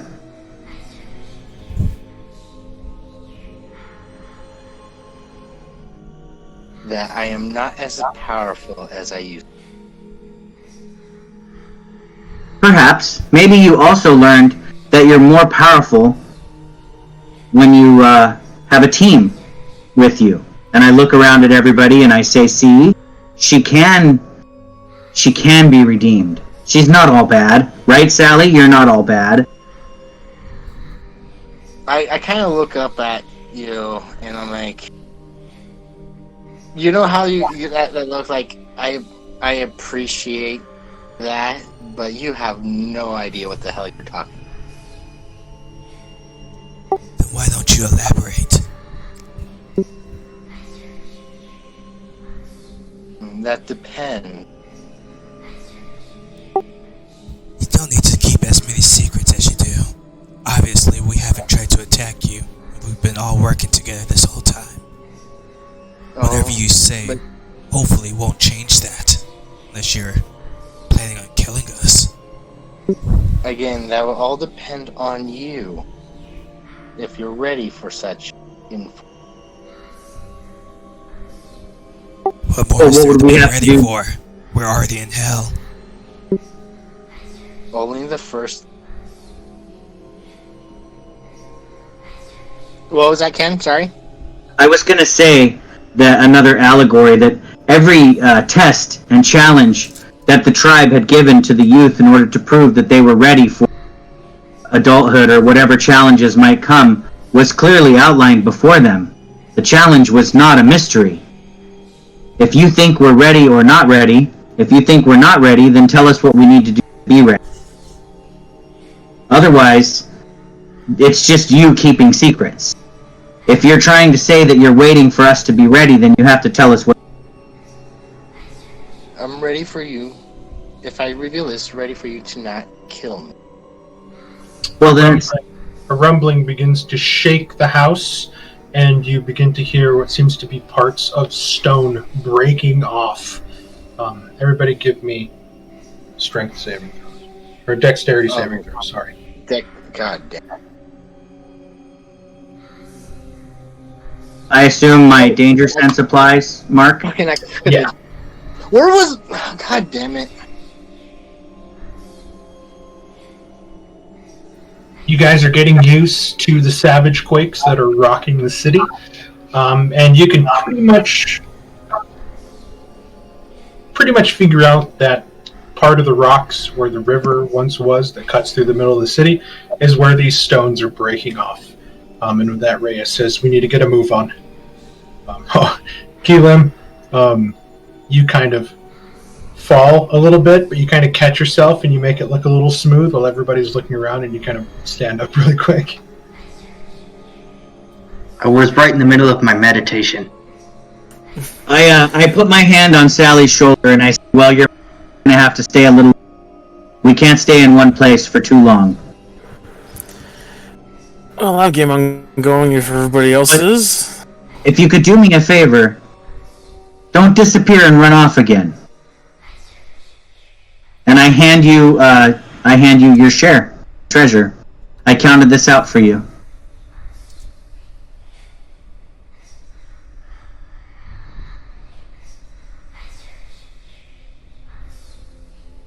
Then I tighten my belt and my baldric and open the door and wait for everybody to go outside, and I'll follow. Lead the way, Rhea. Lulu now is sort of guiding the mother, Harkina, and her two children, Enzo and Brass, as Rhea moves out the door. And she cuts in through an alley, and you guys begin to move down this way. As you guys get to here, give me a perception check.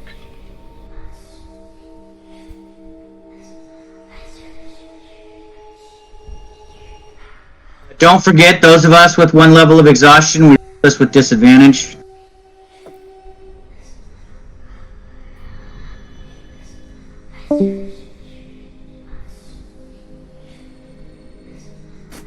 Oh, I always think it's weird that when you roll disadvantage, you get the same number. I find that really weird.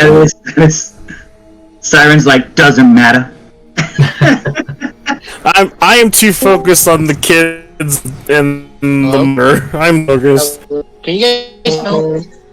Damn it. Yes. What happened? It fucking just... It just went... God, mother... We are making a perception check because we got closer to High Hall. Okay. Ravenclaw, Thorn, Keelim, Shawnee. As you guys pass the mouth of the alley, you look this way and you see that there is a body on the ground.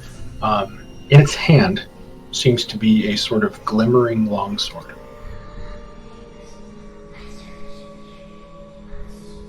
I point to it and call out to Rhea, look! The body is holding a sword. We should keep moving. The more you look, you see that the body, which originally you thought was like maybe just darker skinned, you actually start to pick up the smell of charred meat. And you can actually see the remnants of other bodies that have been sort of charred. And this body sort of in the middle, sword still in its hand, like laying on its stomach. Well, I'll move closer to the body if nobody else does to see if I can grab the sword out of its I will hand. go with Charney. I will go with her. If Chani would allow, I will go and basically ensure that this body is dead. Oh, absolutely. You are the experts. Although if it's not dead, I could just chop its head off with my greatsword, and then it'll be... Oh god, I'm not gonna look. But yeah, I'll let Keelim lead the way. And Ray is kind of hissing like, we're so close. Just leave it. Torm's balls, you know. She kind of walks over towards the mouth of the alley. Now you don't want to stop? There's a difference between living bodies and dead ones. Get that through your head. Yes, but this sword might be useful in the battle against the devils. Perhaps a brave warrior fought and died wielding it. Then let's make it quickly. So while they're investigating the sword, I would like to just do a quick look over, see what killed these people. I assume it's fire. You can definitely, once you get within 10 feet, you can see that they died of fire. They look like overcooked hot dogs. So if I can, I would like to just rip the arm off of the person. Give me a dexterity saving throw. A what? A dexterity saving throw. And I assume Keelim, you were close too? Yeah, I'm probably close as well. I need both of you to give me dex saving throws. Thorn's gonna keep an eye out in case, listening for anything approaching. I'm covering the kid's eyes if Keelan does anything weird.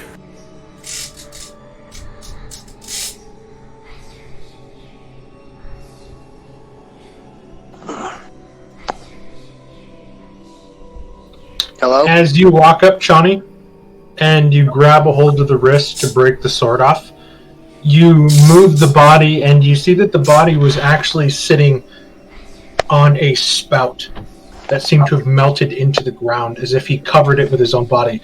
And as you move it, pressure builds, and this just explosion of hellfire bursts forward. You and Keelim do manage to move away, but you take 7 points of fire each. I assure us. Bye-bye healing that I got during the short rest. All my temporary hit points take all of that. Okay. I usher us to start. Thorn ushers us to start moving because that's a pretty big signal.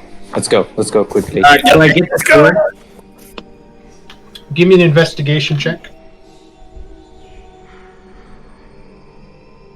I mean, I have disadvantage, so it's going to be pretty sad. You don't see the sword per se, but you do see on the half blown up body now of the even more charred hot dog person, there is a leather pouch sitting underneath some of the wreckage, and there seems to be a small bottle with a cork sticking out. I'll scoop that up and move away from the spout. Rhea begins waving people forward away from the fireball explosion. And you guys begin to move away from the alleyway. It seems my hair, and after all that work that Siren and Beta did on my hair, I'm feeling kind of disappointed that I'm getting all this bad treatment. Rhea stops at the mouth of this alley, and as you guys file in behind, you can see now that you were in the Grand Causeway. You imagined at one point this probably would have been a very beautiful way to enter High Hall. You look at the white alabaster stone tile roadway that goes all the way down, the greenery that you can imagine were once beautiful Jesus, why can't I think today? Manicured trees would have been planted, now all just charred, blackened, and burnt away. And she's looking at the mouth.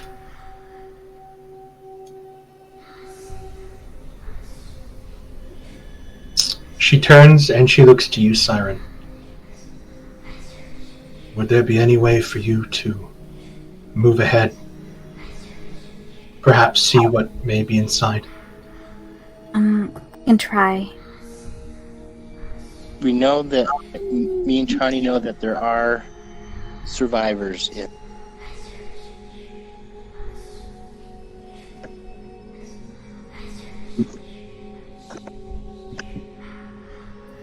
If they were going to make a stand, she's telling you, Siren, Huh. they would have formed something at the gate, but I don't see anybody there. Don't go too far, just take a look inside. Let me know what you find.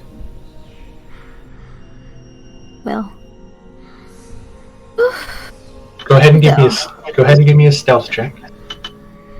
Is there anybody in the group that has anything that might be able to help her? I have inspiration, so I can roll normal. Hold on.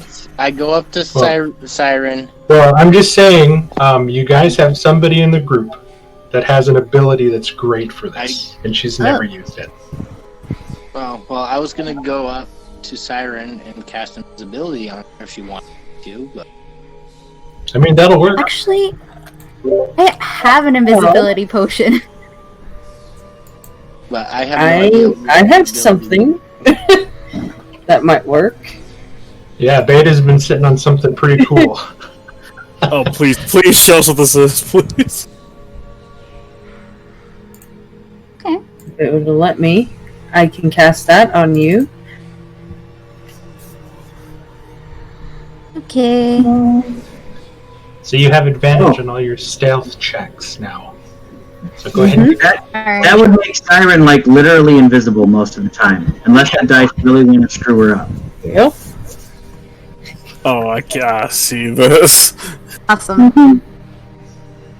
Does this use? Is this a resource, or can you just do this all the time? She can do it all the time. It's a channel of divinity. Yeah, she can. No, it's not a channel divinity. You can do this all the time. Except you can only cast it on. Oh yeah, it's yeah. And you can't cast it on yourself. So please keep that in mind with your heavily armored individuals in the group that suck at stealth. Why have we been stealthing like this?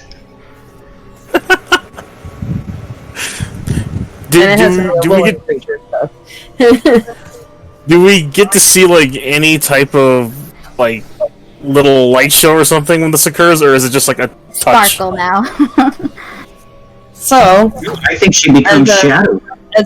As a Veda touches Cyrune, you guys kind of see her like little glowy veins kind of go over her, and then they disappear, and it's almost as if Cyrune disappears before your eyes. Oh. To the background. Go ahead and give me a stealth check with advantage, Siren. Okay. So is Siren now Drax? I got a 28! Whoa! Holy! You guys watch as... Holy crap! I almost crit. You watch as Beta kind of puts her hand on Siren's back and kind of says this brief prayer. And for a second, there's almost this image that's superimposed on Siren. You see like a helmet with two long horns coming out of the front and a long flowing cape that sort of materializes and dematerializes. As you all sort of look at each other and look back, Siren is gone. You have no idea. Impressive. How did you need to teach us that trick? You know, I know many situations, many times where that could have been very helpful. Super. You know a magician never gives away their secrets, right? Incredibly helpful. It does display their art to others. Yeah. Johnny wants to go like, how long have you had it? Because there were tunnels that we were sneaking through where it would have been really nice. I don't. When we were sneaking through those tunnels, I didn't have it then. Siren, you begin to move. I believe it was the last level up that I got it. I think.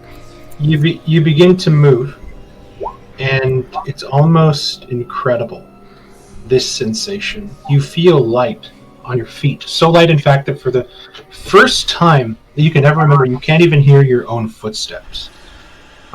You're like a wraith, moving forward silently. You reach the first turret of the tower, and you kind of pressed your back against it and look around, sort of catching now from the hilltop view looking down on the city just how destroyed everything is. And you begin to inch forward towards the gate.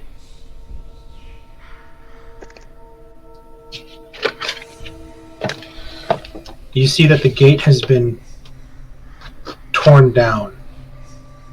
No, more like pushed in. You see the portcullis that was once iron and steel sort of just punched through and destroyed.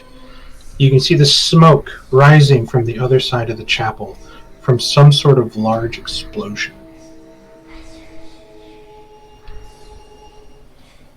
You look around.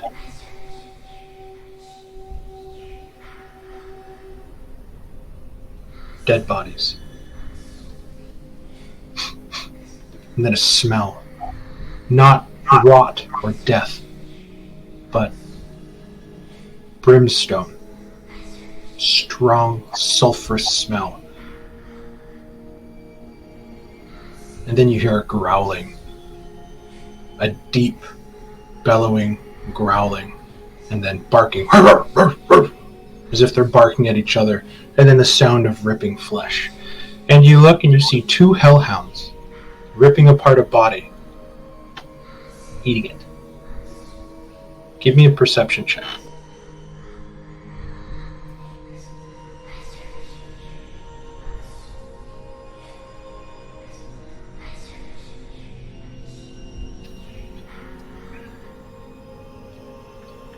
You begin to look around, and you can see that they're placed almost exactly in the middle.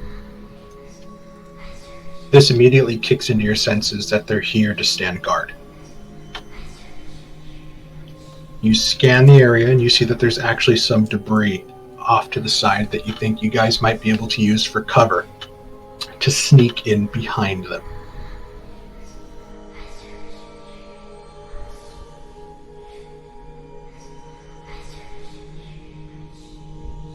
Any like living beings other than the clowns and the body that's being torn apart? You just see the two hellhounds. Okay. And they're just sort of eating this body, and you see that there's actually like the bodies of knights in their plate armor just kind of broken, laying off to the side.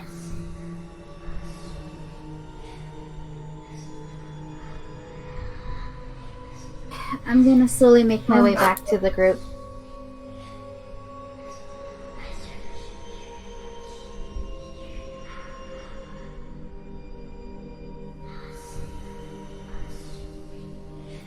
What did you discover?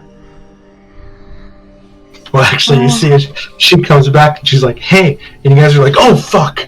Yeah, I was gonna say I was waiting for her to actually say something because I don't know where she is. She totally would have like got right up on you guys, and she would have said, "Hey," and you guys would be like, "Ah!" As a matter of fact, just for funds, Siren, here's my perception against your. Oh shit, that's not bad, but still 21 doesn't beat 28. Nope. So Nope. I still Nothing don't. beats a 28. I would like to make a side note that that little startle walks, flails his hands, and be like, "Guys, you." It was kind of fun. I didn't see anything other than two hellhounds eating up a body. I didn't see anything other than the fact that whoever was inside High Hall is probably dead at this point. Most of the area looks like it's been raided, and whatever's inside there is probably someone powerful. I did find a way in. At Siren's report, I turn to Sally, and I say, "That is the last time that I let you try to listen to a devil tell us that a place is safe. It lied to you. It led us here, probably for us to get eaten." It didn't say it was safe. It said that there were survivors. Well, it lied. There are no survivors. Well, the place is pretty big. The building. There could possibly still be someone inside. We should double check.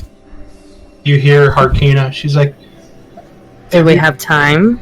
"Everyone that tried to get here, they all fled into the castle when everything first happened, but most of us got trapped. We were on our way here because this is where everybody was. This was the defense." Regardless, this is the most sensible position. If those hellhounds are... It looks as though the defense has been, for lack of a better word, burnt. The defenses have fallen. Mm-hmm. If the Hellhounds are inside the gates, then the defenses have fallen. Yeah, But Lord Ravengard is inside. the hellhounds are there to probably to guard the people from getting out. Not for things to get... Either that or they were the ones responsible for everyone dying here as well. Well, let's go take care of them and find out for sure. We are in fact looking for Raven Uthagard. So let's go make sure he's not in there.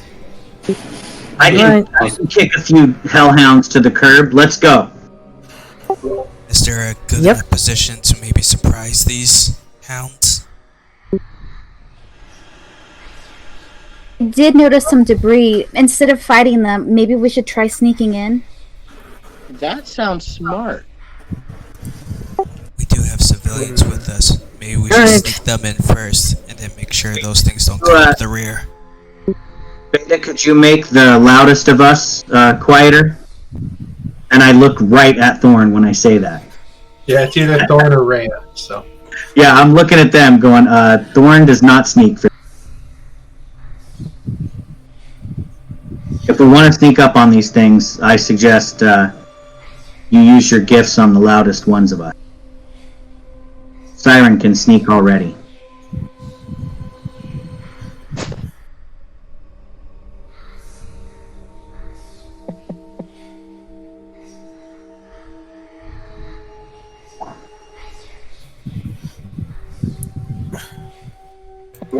Alright, get in line, everybody. Whoever wants to be quiet on their feet. You first, Lauren. You can only blast. You can only blast one You person. can only do it to one person Yeah. per hour. I can make myself or one other person invisible. Well, invisibility doesn't do anything about noise, but I mean, Siren did say she had an invisibility potion. She can do that. Beta, what level spells do you have right now? actually, you know what, guys? Given that over half of us are exhausted, we're all going to be rolling these stealth checks with disadvantage. That's game terms, but in roleplay terms, I don't think any of us are going to be able to be quiet, no matter how much help we have. We're just too tired. Yeah. I was gonna say, No matter what, I'm rolling with disadvantage for stealth. I get a +2. I'm not going to be stealthy. Well, I don't want to tell anybody how to play their character, but again, Beta has a domain spell that is invaluable in situations such as this.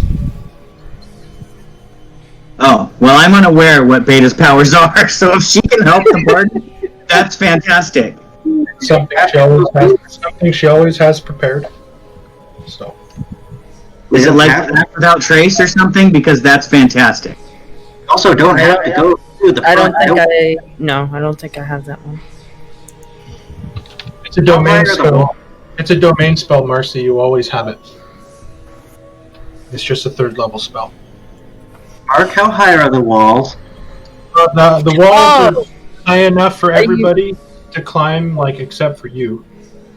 I mean, this is like a castle fortification with like 30-foot high walls. Hold on. If it Oh, is, I do have 50 feet of rope.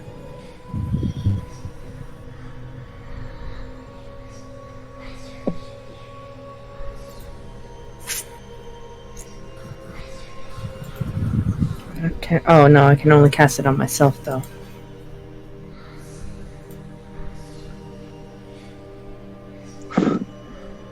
No, it's not a 3rd level spell, Mark. It's a 2nd level spell that she gets at 3rd level, and it's a domain spell that's always prepared. Yeah.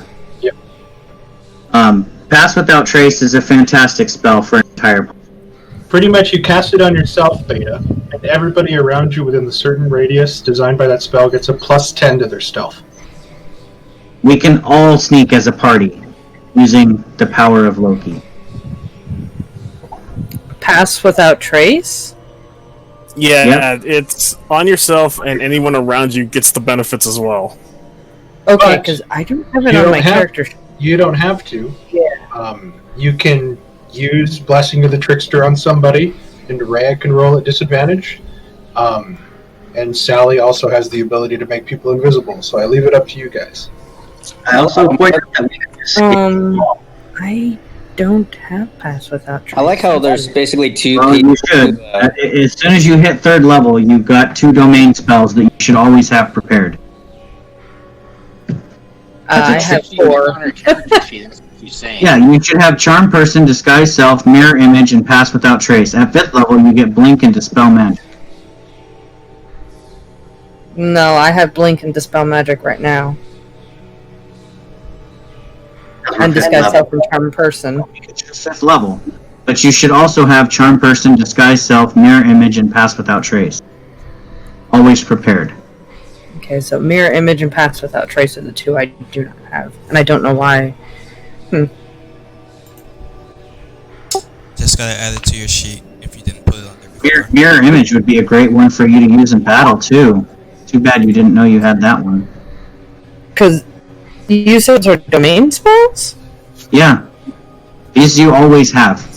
They're just they're on page, well, the PDF is page 57, I think. Let me tell you what it is. Yeah, it's 57. Page... Oh yeah, I see it. I don't know why I didn't put that on my 63 on the character sheet. player's handbook. Trickery domain spells. Yep, I see them here on my hardcore, just didn't make Get to the roll 20. That's weird. You can just drag and drop them from the compendium, and then they'll be there.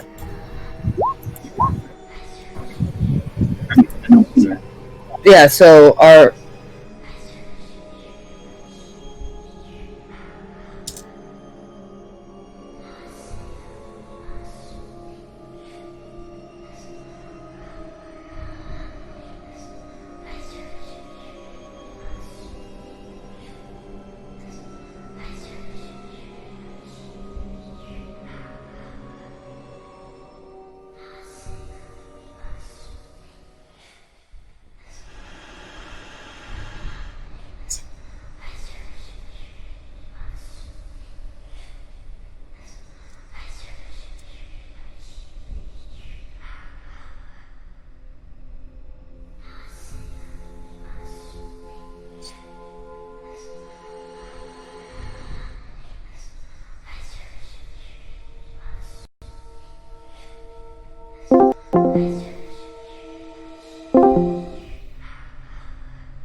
Starts with exhaustion or rolling with disadvantage. I don't have And I added plus 10 to the gear, like the stealth check on the gear, so it would just give me a number that I don't have. I was just gonna say... 22. So everybody destroyed the group stealth check DC. And you guys are able to... Thanks, Beta. You guys move in towards the gate, and you see the pile of rubble immediately, and it's one of the fallen towers. As you begin to move, you kind of look over and you see that the two hellhounds again are kind of just ripping apart a body. Not able to sort of pick you up, you guys begin to move forward. And then you see the front stairs of High Hall as you go around and you begin to move up.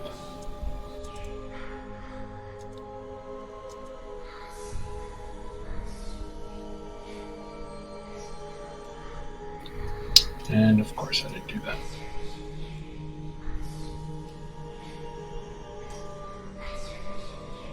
We made it past the dogs.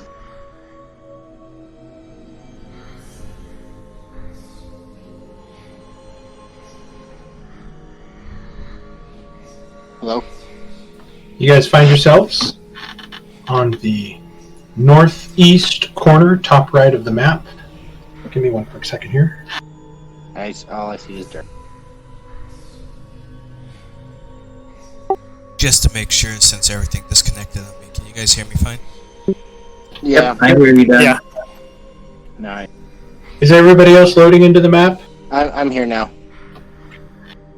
There's a big That's I a can big see map. it. We're on the upper right-hand corner of this huge map. Oh look, Nevermore returned. Just kidding. Nevermore's dead. You know better than that. He's not dead. He's just gone for the moment.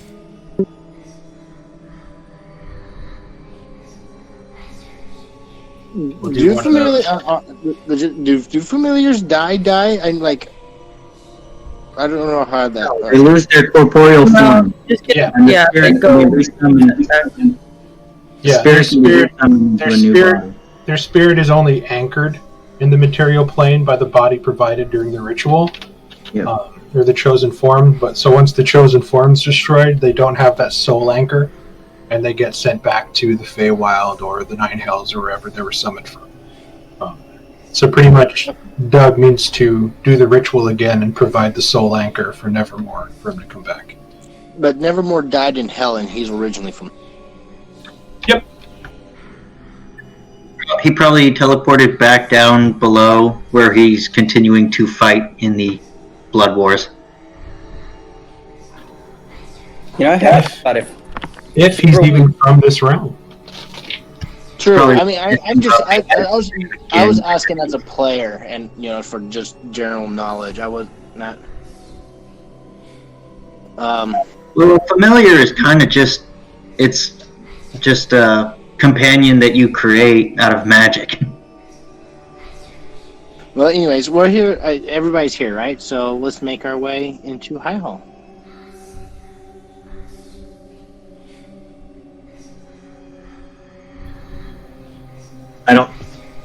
Let me zoom out. I don't see any doorways. Oh, there we go. This is the entrance. You guys look upon the edifice of High Hall within as you begin to move through, and you see that everywhere, carved in reliefs, are depictions of battle being waged against dark creatures by a sort of bare-chested warrior riding atop what looks to be a great dragon. Can we tell what kind of dragon? A dragon carved in stone. Well, they all. I know all the dragons look different. I didn't know if just from the way the dragon looks. Not really. Perhaps we should all to beta so we can keep our. Oh shit! Yeah, sorry. Yep. I guess I would not have left the 30 feet of Veda, but I didn't think Veda was moving her token. Veda, I guess you have to move and we move with. Otherwise, we lose our stealth. I imagine we're all going to Scooby-Doo it, where we're all just moving as one group. You guys kind of look into the gap between the building and the wall, and you see that the west side of the actual I don't know castle, if that 30 feet of aura thing helps, but Well, I think we're still trying to stealth it. We don't know what else is in here. Right. Yeah. I mean, I might as well take advantage of it as long as you have it active for an hour. So. yeah. So now you guys can kind of see the range. So you guys can go up ahead of her a little bit if you guys want to. As long the as you west guys side of the castle has been destroyed utterly by some large explosion.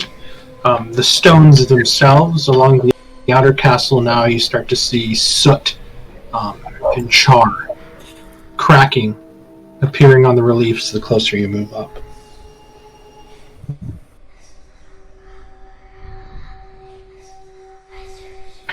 But the cathedral you guys are approaching right now sort of stands defiant, almost as if held intact by the force of the god depicted upon its walls. Mark, do we know who the guy riding the dragon is? Would Rhea tell us? I forget the club. If you ask, Ray would tell you that is Torm, the mighty, riding atop his golden dragon. Oh. Isn't Thorn a priest of Torm or something? I worship Helm. I was built in the visions of Helm. The Sentinel, Eternal. Torm is a god of almost strictly war and battle. I only clean up after him. It's quite literally. You look here, Chani, Sally, at the top of the stairs. You see large doors leading into the cathedral, but there's a hallway now that stretches to the north and the south. Quick Some question. of the columns have been carved. Okay. Is Lulu with us and that magic suppressing aura? No, she suppressed her aura. So Okay. You guys can... I was worried about that for a second. Okay, I was just about to say that. I was like, wait, Lulu's here. Dang it. Just have faith that I wouldn't. Just have faith that I wouldn't suggest doing that if I didn't suppress it. Some of the columns have been carved to represent. Evil DM gotcha. What? That would be an evil DM gotcha. Mark isn't. I know. But he's trying to talk, and we keep interrupting him. Sorry. Go ahead, Mark. Okay. Yeah, I put some hellhounds right behind us. Well, Jeremy. Okay, you guys walk up and you see cathedral doors. I'm kind of done.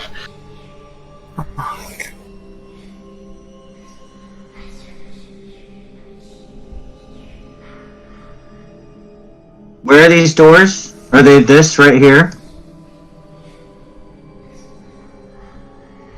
Oh, okay, on the side of that. Okay, thank you.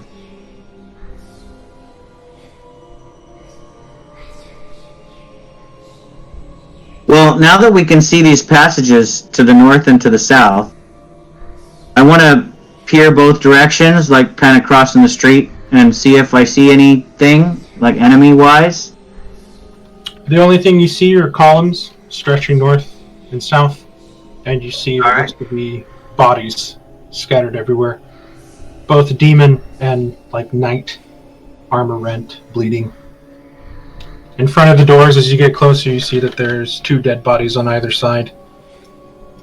Both human.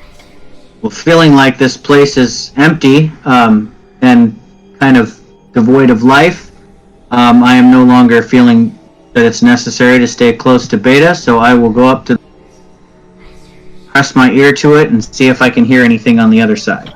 Give me a perception check. I'll ask Rhea, where do these corridors lead? Or has she been here before? She looks, and she sort of looks horrified. The first 2 here that you can see have images of Torm that are slowly being corrupted and changed into something else. And the more you look at the other ones, you see that there is an image of a devilish winged creature with a large sword. An image you've seen before of Zariel. It seems like the corruption inherent in Avernus now is beginning to change and alter this building to fit its new locale. Chani, as you move up and press your ear to the door, it sounds quiet. I will check the door to see if it's open. The door is unlocked. I will try to open it slowly without making too much noise. But it might squeak or something. I'm not going to slam it open.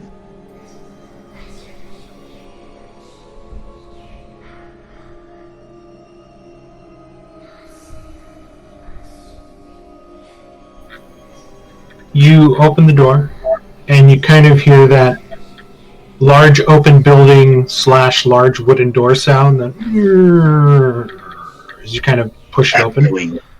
Yep. And bit by bit, you look, and you see in the middle of the room a large devilish figure surrounded by what look to be spiked, hellish-looking crabs,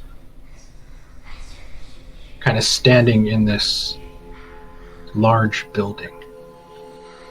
And it's the interior of the chamber well lit? It is not well lit. Well, I might be lying. Because those things are pretty far from me. I may not act. Yes, it is lit, actually. There are candles and everything burning inside. Brightly lit with continual flames and sconces. Alright, so I turn around to Siren and I just kind of put up both hands full of fingers. That many in there. I can't count very well. In fact, I'm only one off. It looks, and it sees you in the open door, and it points his hand, and the crabs sort of open up, and they start rushing towards you. They're coming. It crit its I perception. see that. So let's go ahead and roll. Okay. Crap. They saw us. Hey, if we get high enough in initiative, Let's just shut the.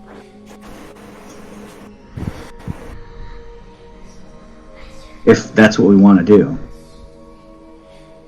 I kind of want to kill some crabs. I like crab meat. You guys like crab meat?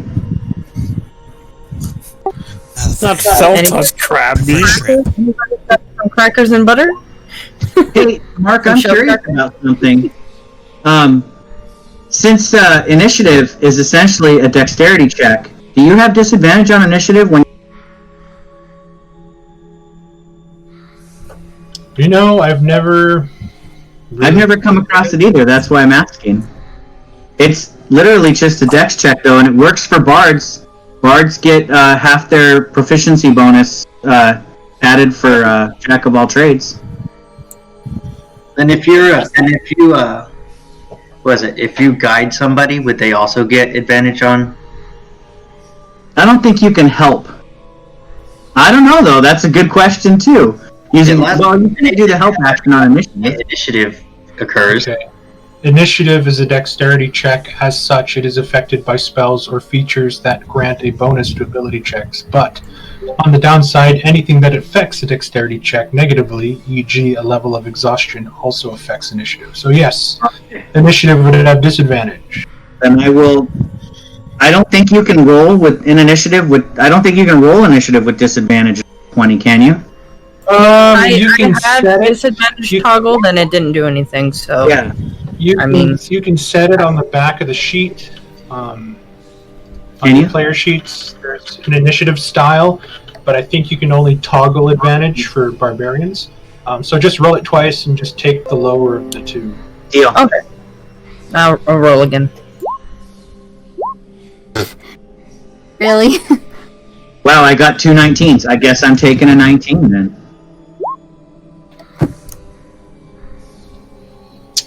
I should have just attacked you with a ranged weapon while you were trying to speak to Siren through the open door. Like John Wicked you or something. And I'd take a 9 instead of an 11, because the 9 was lower. My first Change your score in the box. Once you click your token and roll, you can go back in and just change your score in the initiative order to what you got. And then I just tell Mark when everybody's done changing their scores. Oh! I see that, Siren. You got 2 10s immediately. That's funny. We both got matching numbers. I just like my numbers better than yours. Okay, no form of surprise or anything. As for some reason, this devil was quick on his feet and was able to spot Shawnee through the open door. Walks, what do you want to do? Okay, I want to try moving. Let me turn around and just kind of hold up both hands with all 5 fingers stretched and just kind of flashing them. Like, they're in there. They see us. That's all. 5, 10... Yes, I probably see you! Yep. I kind of fill up the whole doorway, probably. 10, 15... Fireball, right there. I want to move right here behind the wall and ready in action, so if any of those little crab bastards start to come near us, I'm going to stab it in the eye. Okay.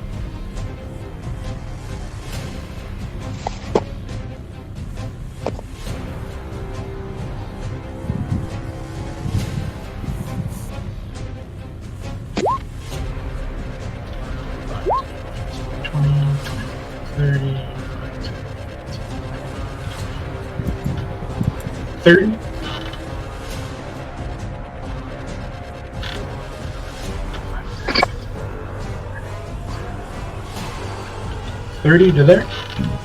Johnny.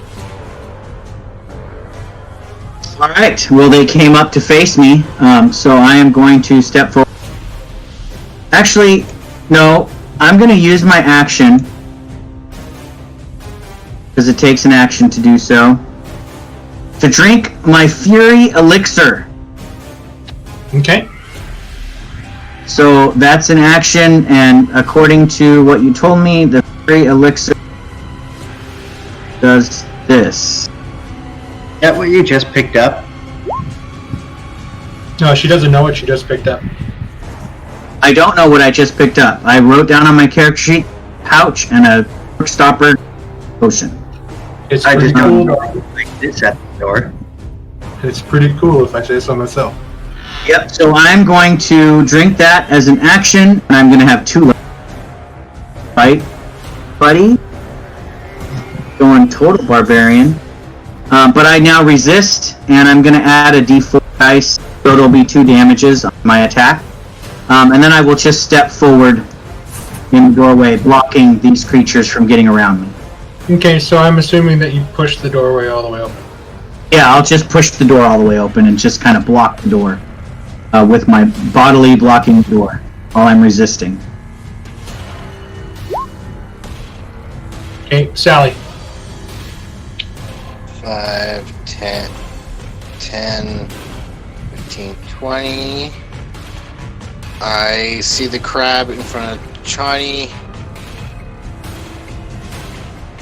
So I'm going to, not the one in front of Chani, this one. I'm going to firebolt that one.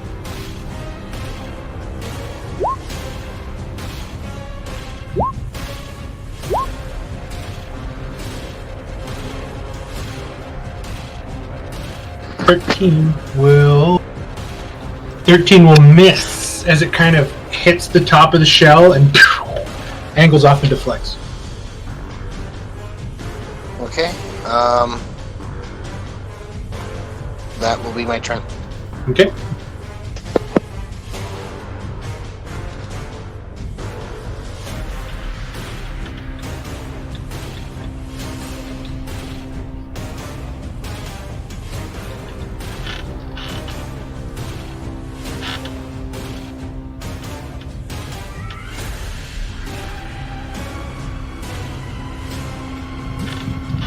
There.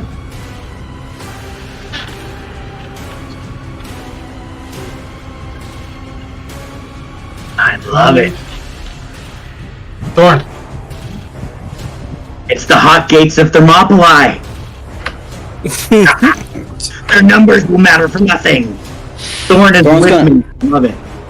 Thorn is going to come up here and he's going to point the shield from here to that side, and he's going to firewall. Okay. Firewall? You hear this sort of desecration as you release hellfire inside this holy cathedral of Torm. You've made the demon happy, Thorn. So this is a wall of fire.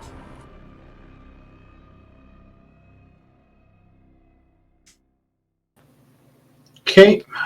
Can you link the spell? Do you have the spell?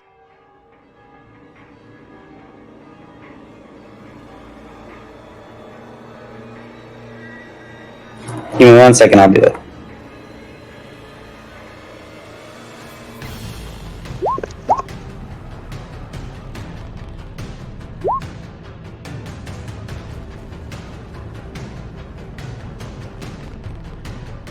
Can somebody tell me what the distance is of firewall? I think 60 feet long, 20 feet high, 1 foot thick, and it only affects one side of the wall.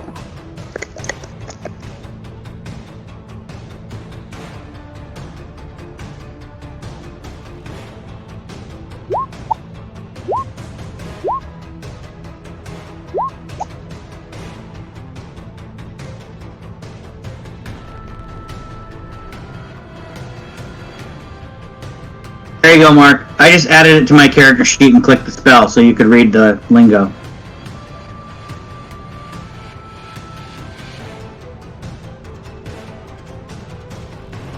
So ignore the DC and fire damage, but the spell is there. Okay, so where you cast it, one crab is in it. He has to make a dexterity saving throw. And just remember, this is the shield's DC, so it's a 21 save. The giant crab fails, but you watch as the fire seems to have no effect on the crabs themselves. We need ice magic for this place. Wall of ice. You know, like the Great Wall in the north. The Great Wall of Ice. Now, using the shield, does that count as using a spell slot? Or No, that's just a charge you can use on that shield, which is the handy part of it. Okay, then I'll use one of my own spells as a bonus action. What is this? It's a Divine Favor. I didn't roll for Lulu and Rhea, did I? Because I'm an idiot. That's alright, they'll get lower than a 15, and it won't matter. We don't need them. They can just not do anything. We just like Lulu. Do we? And Rhea, yes. Do we? Lulu just dodged on her turn. Lulu took the dodge action on her turn just to piss off Chris. Lulu's gonna go. I'm sure Lulu is protecting the civilians that we've toted along with us. Okay, sorry, Thorn. Okay. So after using the shield, I do Divine Favor. So I run my sword across my holy amulet, and it gains a shine and a sheen to it, as it gains radiant damage on the edge. Okay. Now I need to read this. You can make the walls 60 feet, 20 feet thick. The walls opaque. Slobber Chops is in my backpack, Keelan. When the wall appears, each creature within this area, blah blah blah, one side of the wall selected by you. Your creature takes the same damage when it enters the wall for the first time. The other side of the wall does not. Okay, so it doesn't impede anything like wind wall or anything. I was hoping they'd take damage as they walk through, but we are in hell. That will be my turn. Did you want me to make any save for the shield usage? I've got an inspiration point just for that. Why did you have to find him? For this one, you do not need to. Okay, that will be the end of my turn.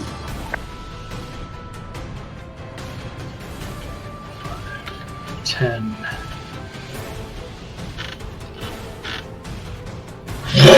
Fire begins to burn in this devil's hands, and he begins to launch fireballs at Shawnee.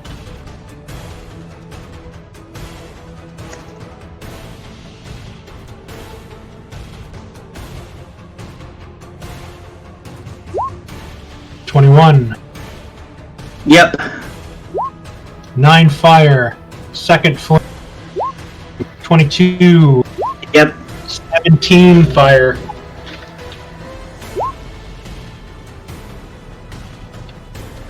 Get them, my pretties, he says.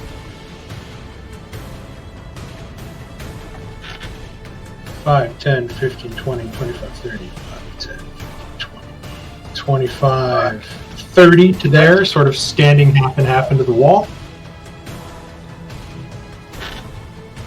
5, 10, 15, 20, 25, 30, 10, 20, 25, 30 passing through the wall.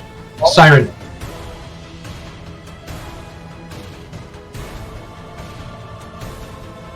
Alright. 5, 10. Oh, shoot. Shawnee, space for a second.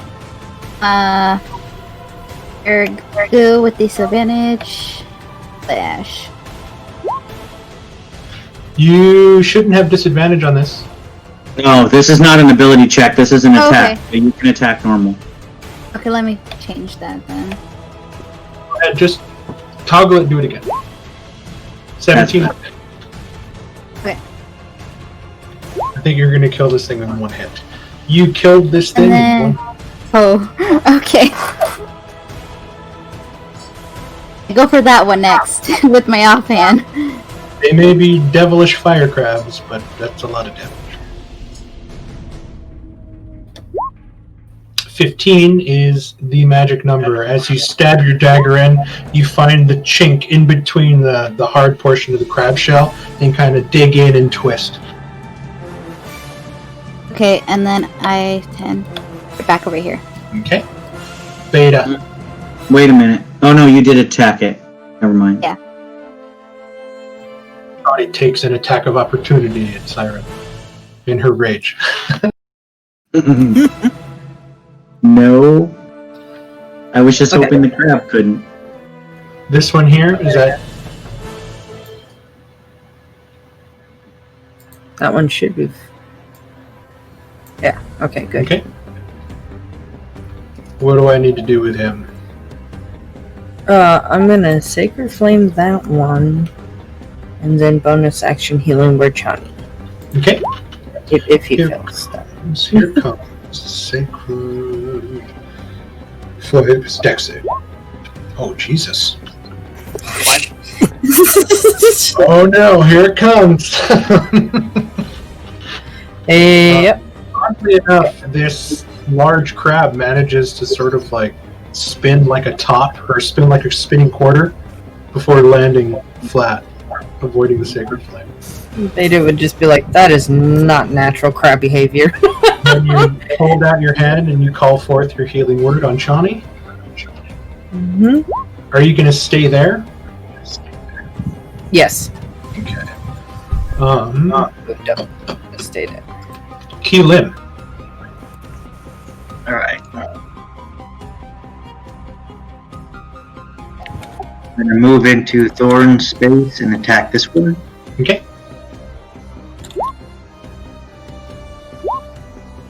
$17 hits. 8.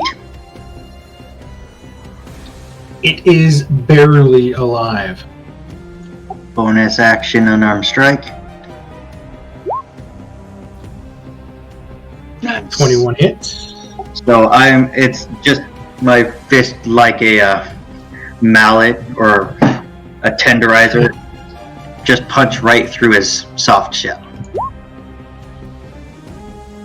You hit and it begins to crack, and then you push all the way through, killing it. I then pull out its guts and devour it, gaining temporary hit points. And I move back. The fishermen call this the mustard.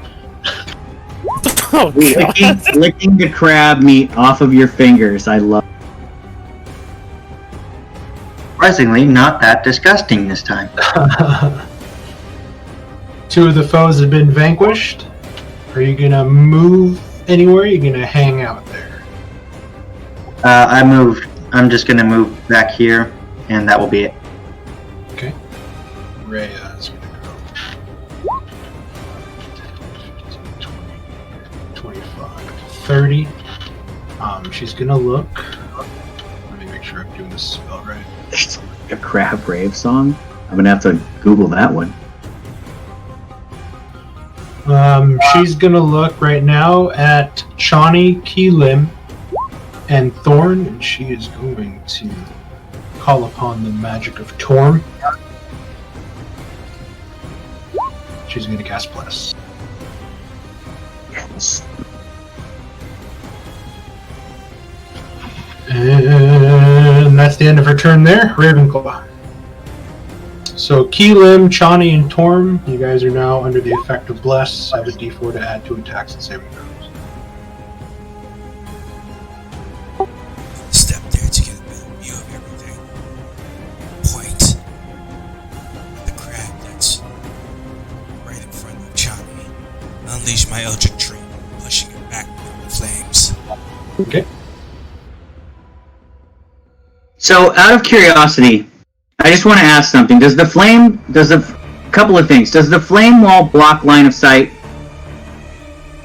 Yes. No. Wait a Okay, second. secondarily, Hold on. to the team who's firing ranged bullshit. If the flame wall does not block line of sight, why are you attacking melee Hold on a second. and get in close to an attack without crossing the flame wall and burning our asses? Just tactics here. If the ranged people take out the up close things and the melee people through this It does say the wall is opaque. The wall is opaque. which means it can't be seen through. There is a door, though. If it's like the ones I've used in the past, we cannot see through it. Okay, That so is we have why no I am choice shooting at the ones up close. Well, I didn't know that. Yeah, because when a flame burns big enough, you can't see through it. It's really hard. Vision is Okay. obscured. Then I'll just choose something else besides attacking on my turn. I would like to remind everybody there is another door just down here. Well, we don't know if that's outside of the range of the fire from... We can go Let's check, just though. roleplay what's going on and then respond with our characters off of what happens.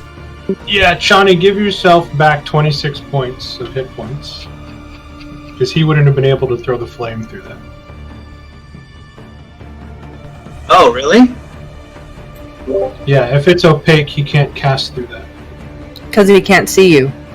I thought... I don't know. Let me check the initiative board. I think you just cut off sights through the door and not just the flame. Yeah, Tony goes before The Thor. creature had 13. Yeah. Okay. Yeah, give yourself 26 hit points. I'm blocking the vision. Well, Mark, Johnny goes before Thorn. But the fireball guy goes after Thorn. Right. Okay, got it. So Thorn blocked the sight right before the guy was...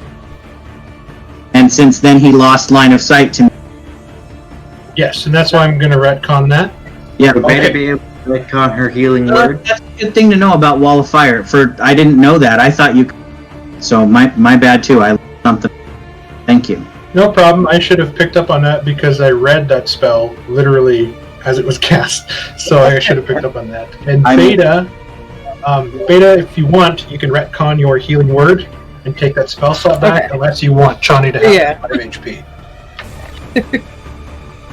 I mean, do you want to keep it, or do you not want to? Even with Beta's 5, so she doesn't have to retcon it if she doesn't want to. That's why I'm just giving her that option.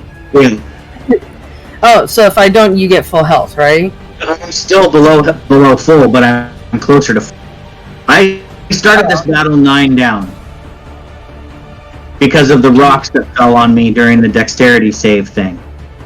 Oh. Okay, so Ravenclaw... Yeah, just keep it.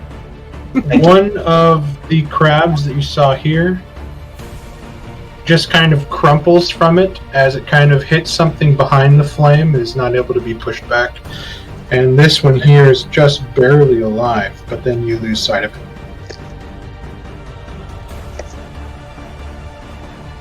I will hold my ground there. Okay.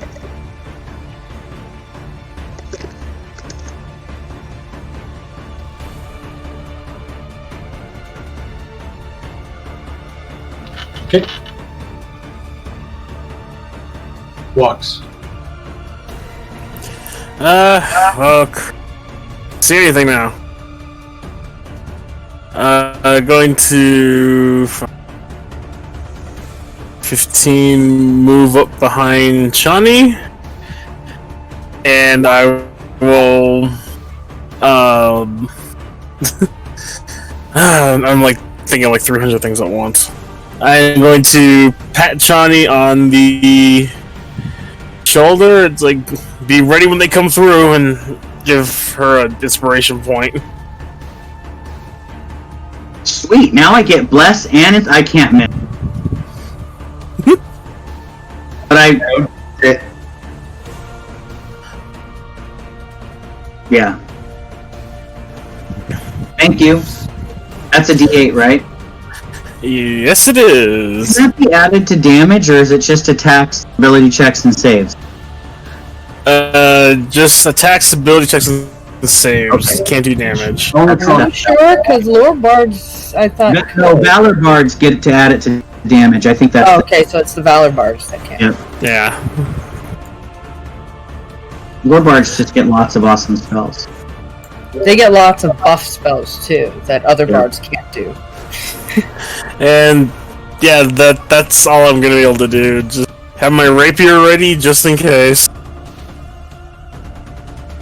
Okay.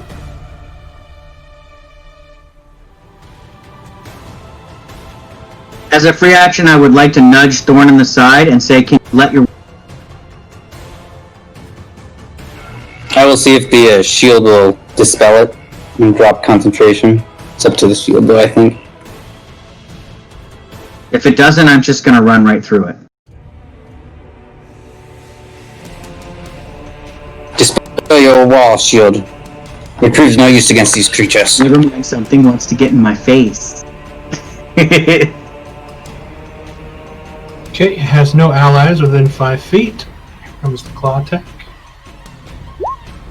Against me, I assume? 4. Hitting with a 21. Against whom? Against Yum. Okay, yes. The 4 will miss, the 21 will hit. Okay, that's 7, unless your Fury Potion lets you have that. Yep. I will take 3. Go ahead and give me an athletics or dexterity save, or a dexterity check. Actually, no, on a hit, your grapple. No, yeah. On a hit, your grapple. So this tiny crab has a hold of you, and it's and you're like, what the hell is this? I know, it's I should just be able to be like a baby holding onto my leg while I'm running. It is a medium-sized creature, unless it's not, Mark.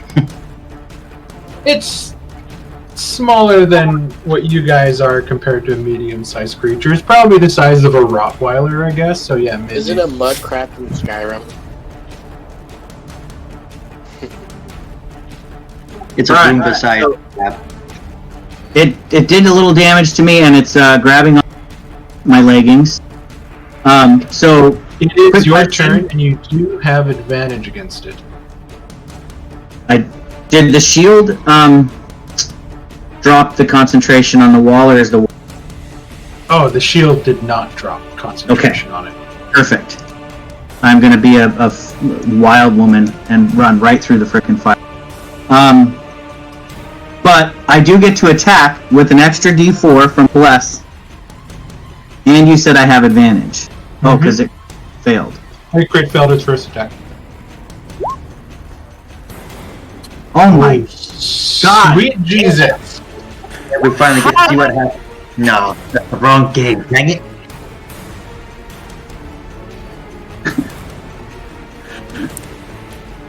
Fuck you, roll 20.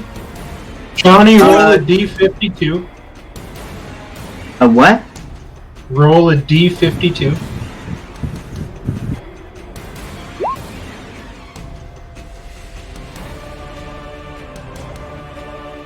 Still get a second attack. Is that D52 roll had been a 1, it would have been, like, done?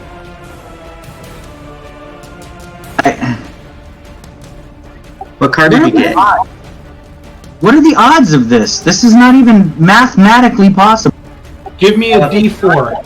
Chani, I've rolled 3 crit fails, one after the other. Don't tell me about odds. But you know, that's crazy, though.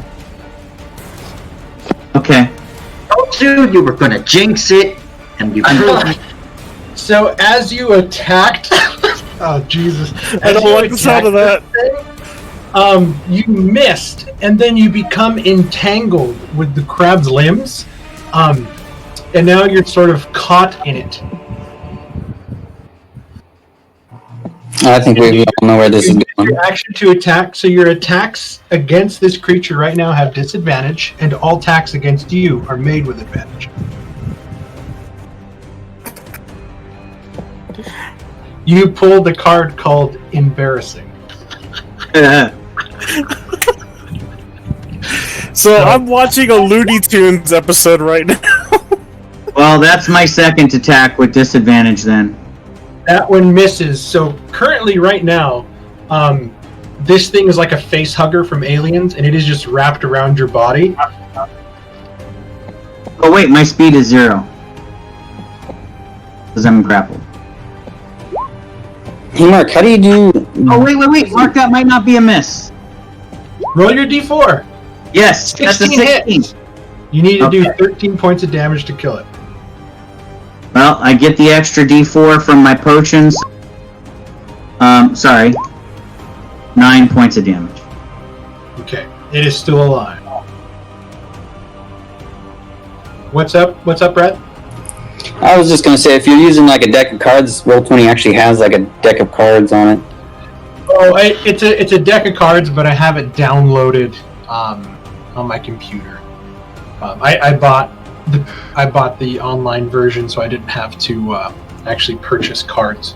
So I just had to load the picture really quick. 52 crit fails.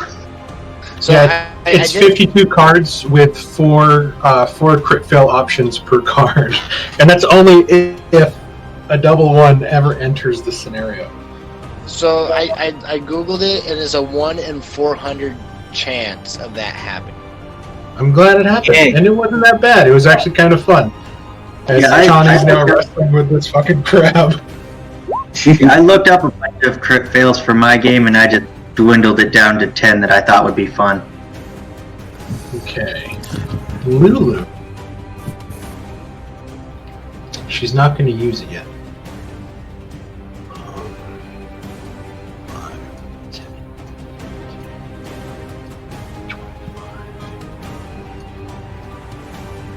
35. Sorry.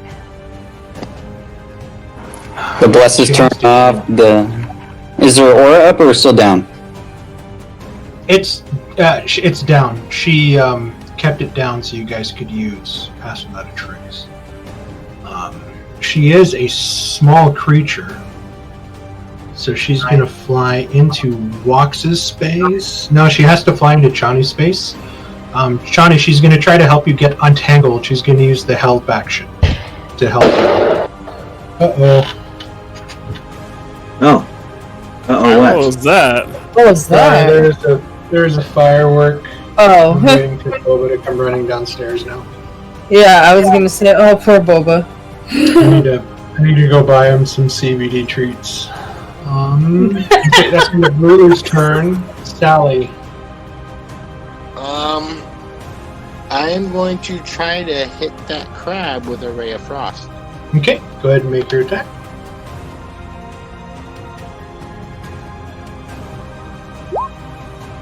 .23 hits. Boom! You blast it, and almost like cryogenically freezing it, you watch as like the limbs start to turn white, and Chani just flexes and they break apart.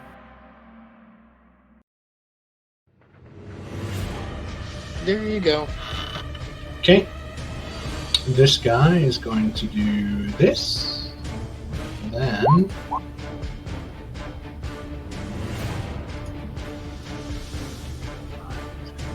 15 feet to there, and this one's going to attack Thorn twice.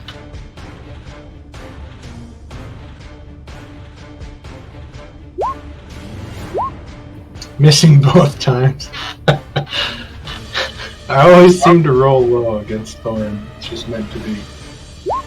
Okay, this guy is gonna go here. This guy is dead. This guy is dead. Thorn. Again, I'm going to see if the shield will lower the wall. How do you do it? Do you ask politely? Do you imbue your will into it? Are you ordering it? I'm kind of commanding, lower your wall, shield. It does nothing against these creatures. Give me an intimidation check.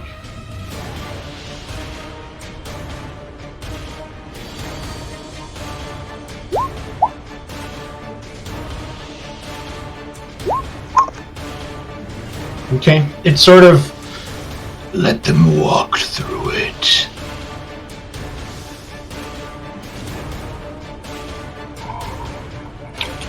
If that's how you're going to be, I shall be the first then. First, I got to kill this crab in front of me. Okay. Oh, I think he's dead.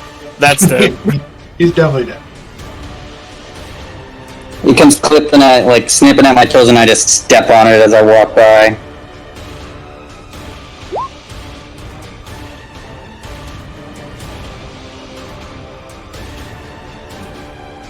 So, Mark, am I still granting advantage now that that crab is crushed off my body? Yes. Okay. Yes, you're granting advantage because of the double crit fail, but the whatchamacallit card that we pulled has no effect anymore because that crap is gone. So it looks like I hit something. You're running up into the wall and you lower the shield and you bump against something and rebound. And the shield's like, "Ah, fool!" And then it drops the firewall. Thanks, shield. Now I can take out my vengeance. Now it won't let me.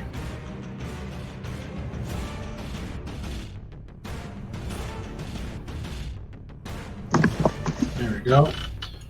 And you look inside.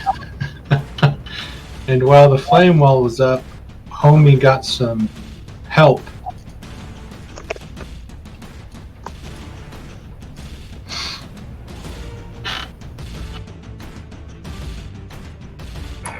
Just gonna squish this next crab in front of me right here. Okay.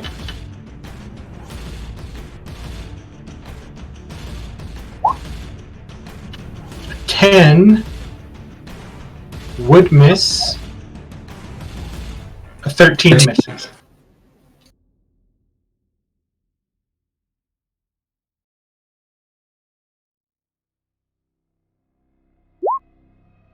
Ooh, everybody is in range. Okay. I want to kick that crab on its back before my turn ends, if I can. Okay. Oh no. Well, let's see. His best stat is Dex. Here we go. Okay. He sort of, you come into push, and then he just falls flat, and your shield grazes over the top, and as you pull it back, it stands back up. It's a very strange intelligence that these guys are kind of showing. And with that, Dread is going to cast Meteor Storm. This is gonna hurt. Okay, Oh, yes, so it he's is. going to hurl 2 fireballs, one at Thorn, one at Chani. So the first one at Thorn, missing with an 8, second one against Chani, 22. missing Oh. with 9. Never mind. Thanks, Mark. What's up? No, I said thanks. I totally expected you to roll 20. Oh, yeah. Apparently, the only time I was able to hit you was the one time I had to retcon it due to firewall. So Wait, you have advantage against me, Mark. You should roll again.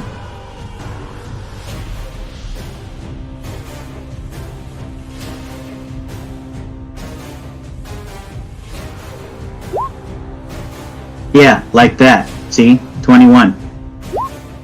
take 14 points of fire damage. Ouch. No, and hair catches fire. Yeah. Darn it.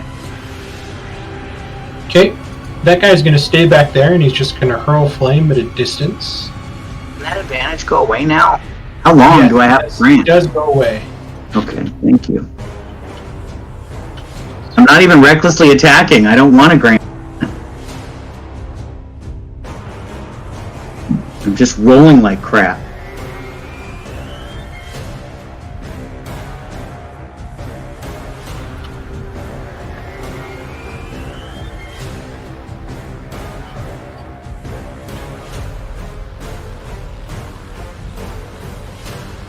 $20, 25, no, 20, 25, 30 to there. I think this guy's dead. Oh, he's still alive.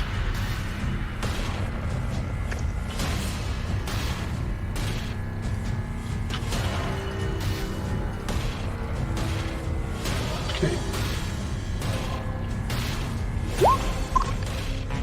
20 against Chani. 4 bludgeoning, you half that to 2. You are now grappled, and then it's going to shoot out its other claw thorn. Oh, missing. I was hoping to do that one cat meme where it's holding onto the 2 shirts and meowing. Next attack is Brandon. And I thought it was going to be the crab that catches the knife and starts threatening people with it. Here comes 2 attacks against Thorn. Can't seem to hit Thorn. Siren.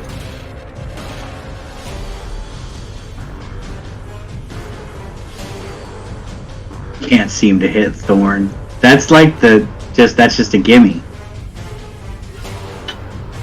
He's impossible to hit. Alright, Chani, I'll save you. Thanks, Siren. I need it because I'm really not doing very well. Oh, either are you. Wait, you're not blessed, are you? Are you blessed? No. No, it's only you, Thorn, and Keela. But oh wait, it's this one right here. Hold on. Oh wait, no, it's okay. not there. So just think of this area as just clogged with bodies, so it's difficult terrain. I just moved those guys out of the way so it's easier to see. You do have advantage, so go ahead and toggle. Oh, that works too. You destroy that thing. Sweet. You did save me. You're a woman of your word. Okay. And I'm just going to move the crabs out of the way. But this is difficult terrain in this area.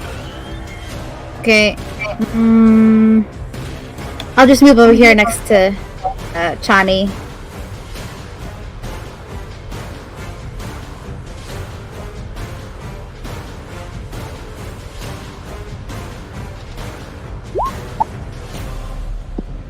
There we go. I just drew an orange box. There is difficult terrain. Alright. Beta.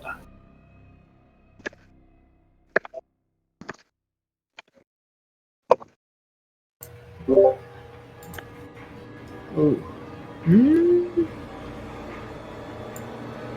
Oh. That's not right.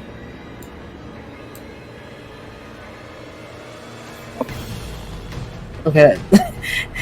That confused me there for a second. I was like, wait, what is going on? Okay, so there, and then I'm gonna attack that one. Okay.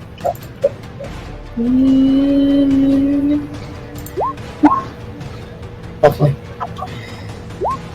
It failed. It'll take the 13, which is actually enough to kill it. Wait, which one are you attacking? The one in front of Thorn? Yeah. Yes. Yes. Now we're talking. It is dead. Bye bye, fireball caster. Wait, but I thought that was a crab. No, it's coming. My rage is bubbling right now. Okay, I'm gonna stay there. Johnny, as you look at this person that's running up to you, you see that it is actually a human. But kind of like there's small bits of changes happening to its skin. Keelan. I will have to dissect him later.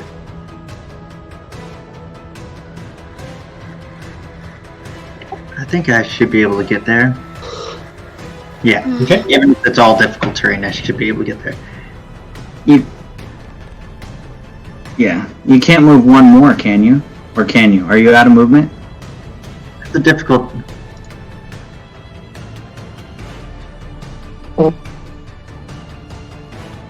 Okay.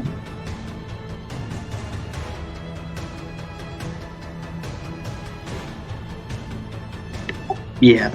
So I'm going to attack this guy. Okay. 21 hits. 2 hits. 22 hits. 5.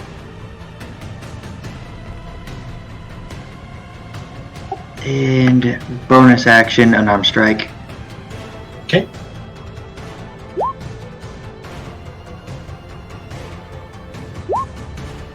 Twenty-seven hits.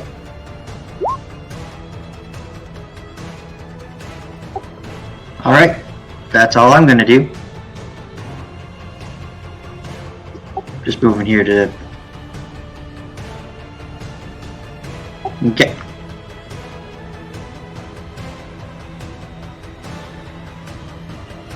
Ready to there. Rhea.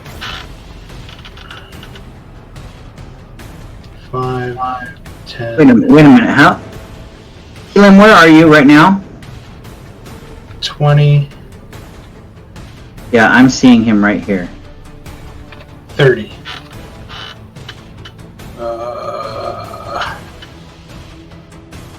Now I see him right here. Cool, that's where I am.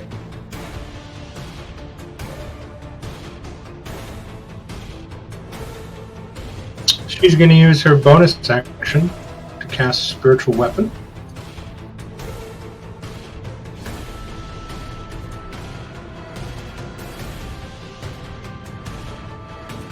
Here next to Keelim, as a large spinning glaive begins to spin next to that brigand. She is going to attack.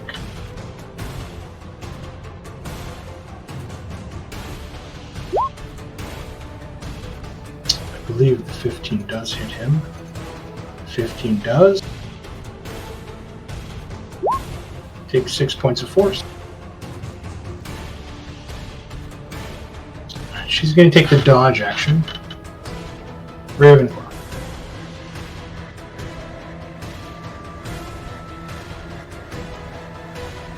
I'm gonna point at the one that was right beside Keelan. Bombard him with my Ultra Dragons. Okay.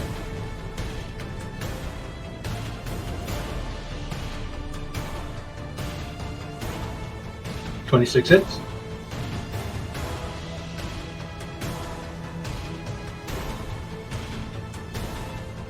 Hold on. Can you still see him? The other one.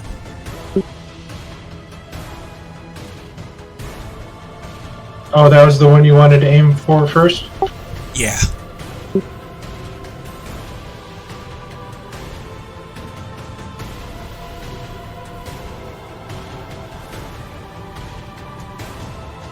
Okay, 10 feet back. And I guess your second attack was at this guy? Yeah. 10 feet back. Does that give you a better opening, Johnny? Yep. I was gonna provoke, but now I don't have to. Thank you. Good tactics, Ravenclaw. Good tactic. You're welcome. I take a step That's back. teamwork. That's teamwork right there. Alright, I'm going to attack Thorn with futility. Hey, there's a 21 hit! That's what you need. Holy crap! Thorn is grappled! And, One exposed wire. I'm going to move over here, and I'm going to attack Keelan. With a 5. Okay, Thorn is currently grappled. It missed its attack as it tried to give Keelim the goose. It is the top of round 3, and that is where we're going to end it tonight. As you guys have stalwartly fought your way into High Hall, now seemingly attacking the attackers that sort of invaded the place.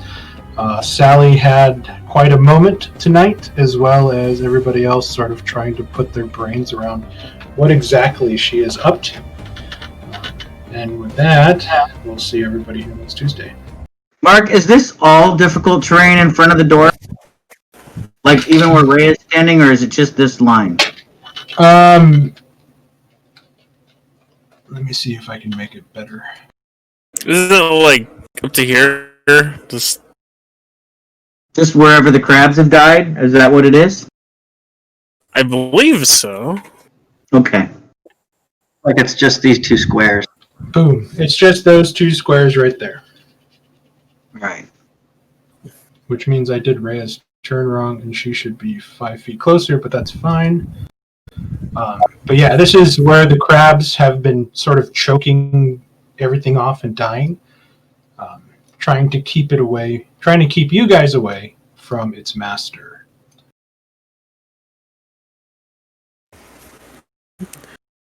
Is it fair to say that I believe that every time that you this high AC, like some confetti?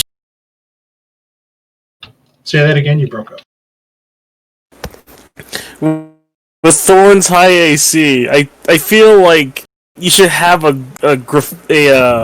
confetti effect go across the screen when you do hit him. I mean, high AC is great at lower levels because it does make you seem invulnerable, but once you guys get to the upper levels, it's kind of a wash when everything has like a plus 10 or plus 11 to hit, so. Even for monsters with high AC, once you guys get your proficiencies and all that kind of stuff up, it's pretty much ridiculous. Well, bounded AC in 5th edition is supposed to take care of that, because there are some character classes that will never have a higher. So if that kind of AC becomes moot, then you're just getting hit all the time. Yeah, I mean, at higher levels, against some things, you get hit all the time, like that horseman. That Sally ran into. He has like a plus 10, plus 11 to hit. So, Mark, just be glad I was able to multi-class into sorcerer and take the shield spell. You totally could. I don't have the charisma for it. But there's also the downfall of Thorn as being so impossible to hit that after like one person fails, like the enemies could just wise up and start picking off all the small fry while Thor's chasing them around. So. That's why I try to stand in front of everybody. Ken? Yeah, so I mean that's exactly what it's a legitimate strategy. Like if something's that hard to hit, it's just gonna move on. I did the same thing in Land of Song with Cordric.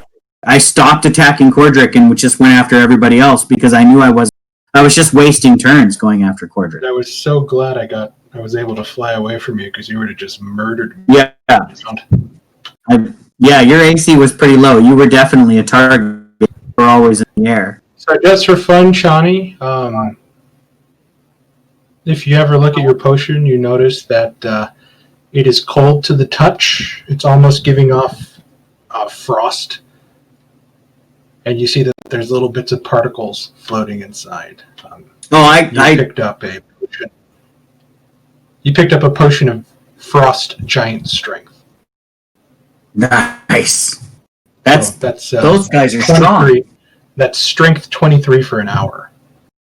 So that way you have it, and that way you know what it is, and then you can use it without having to wait for a rest. I was planning on just downing it at some point anyway, just to see what it did. But no, I'm looking at all the ways I can get this guy as fast as possible. It's a potion of poison, actually. Jeez.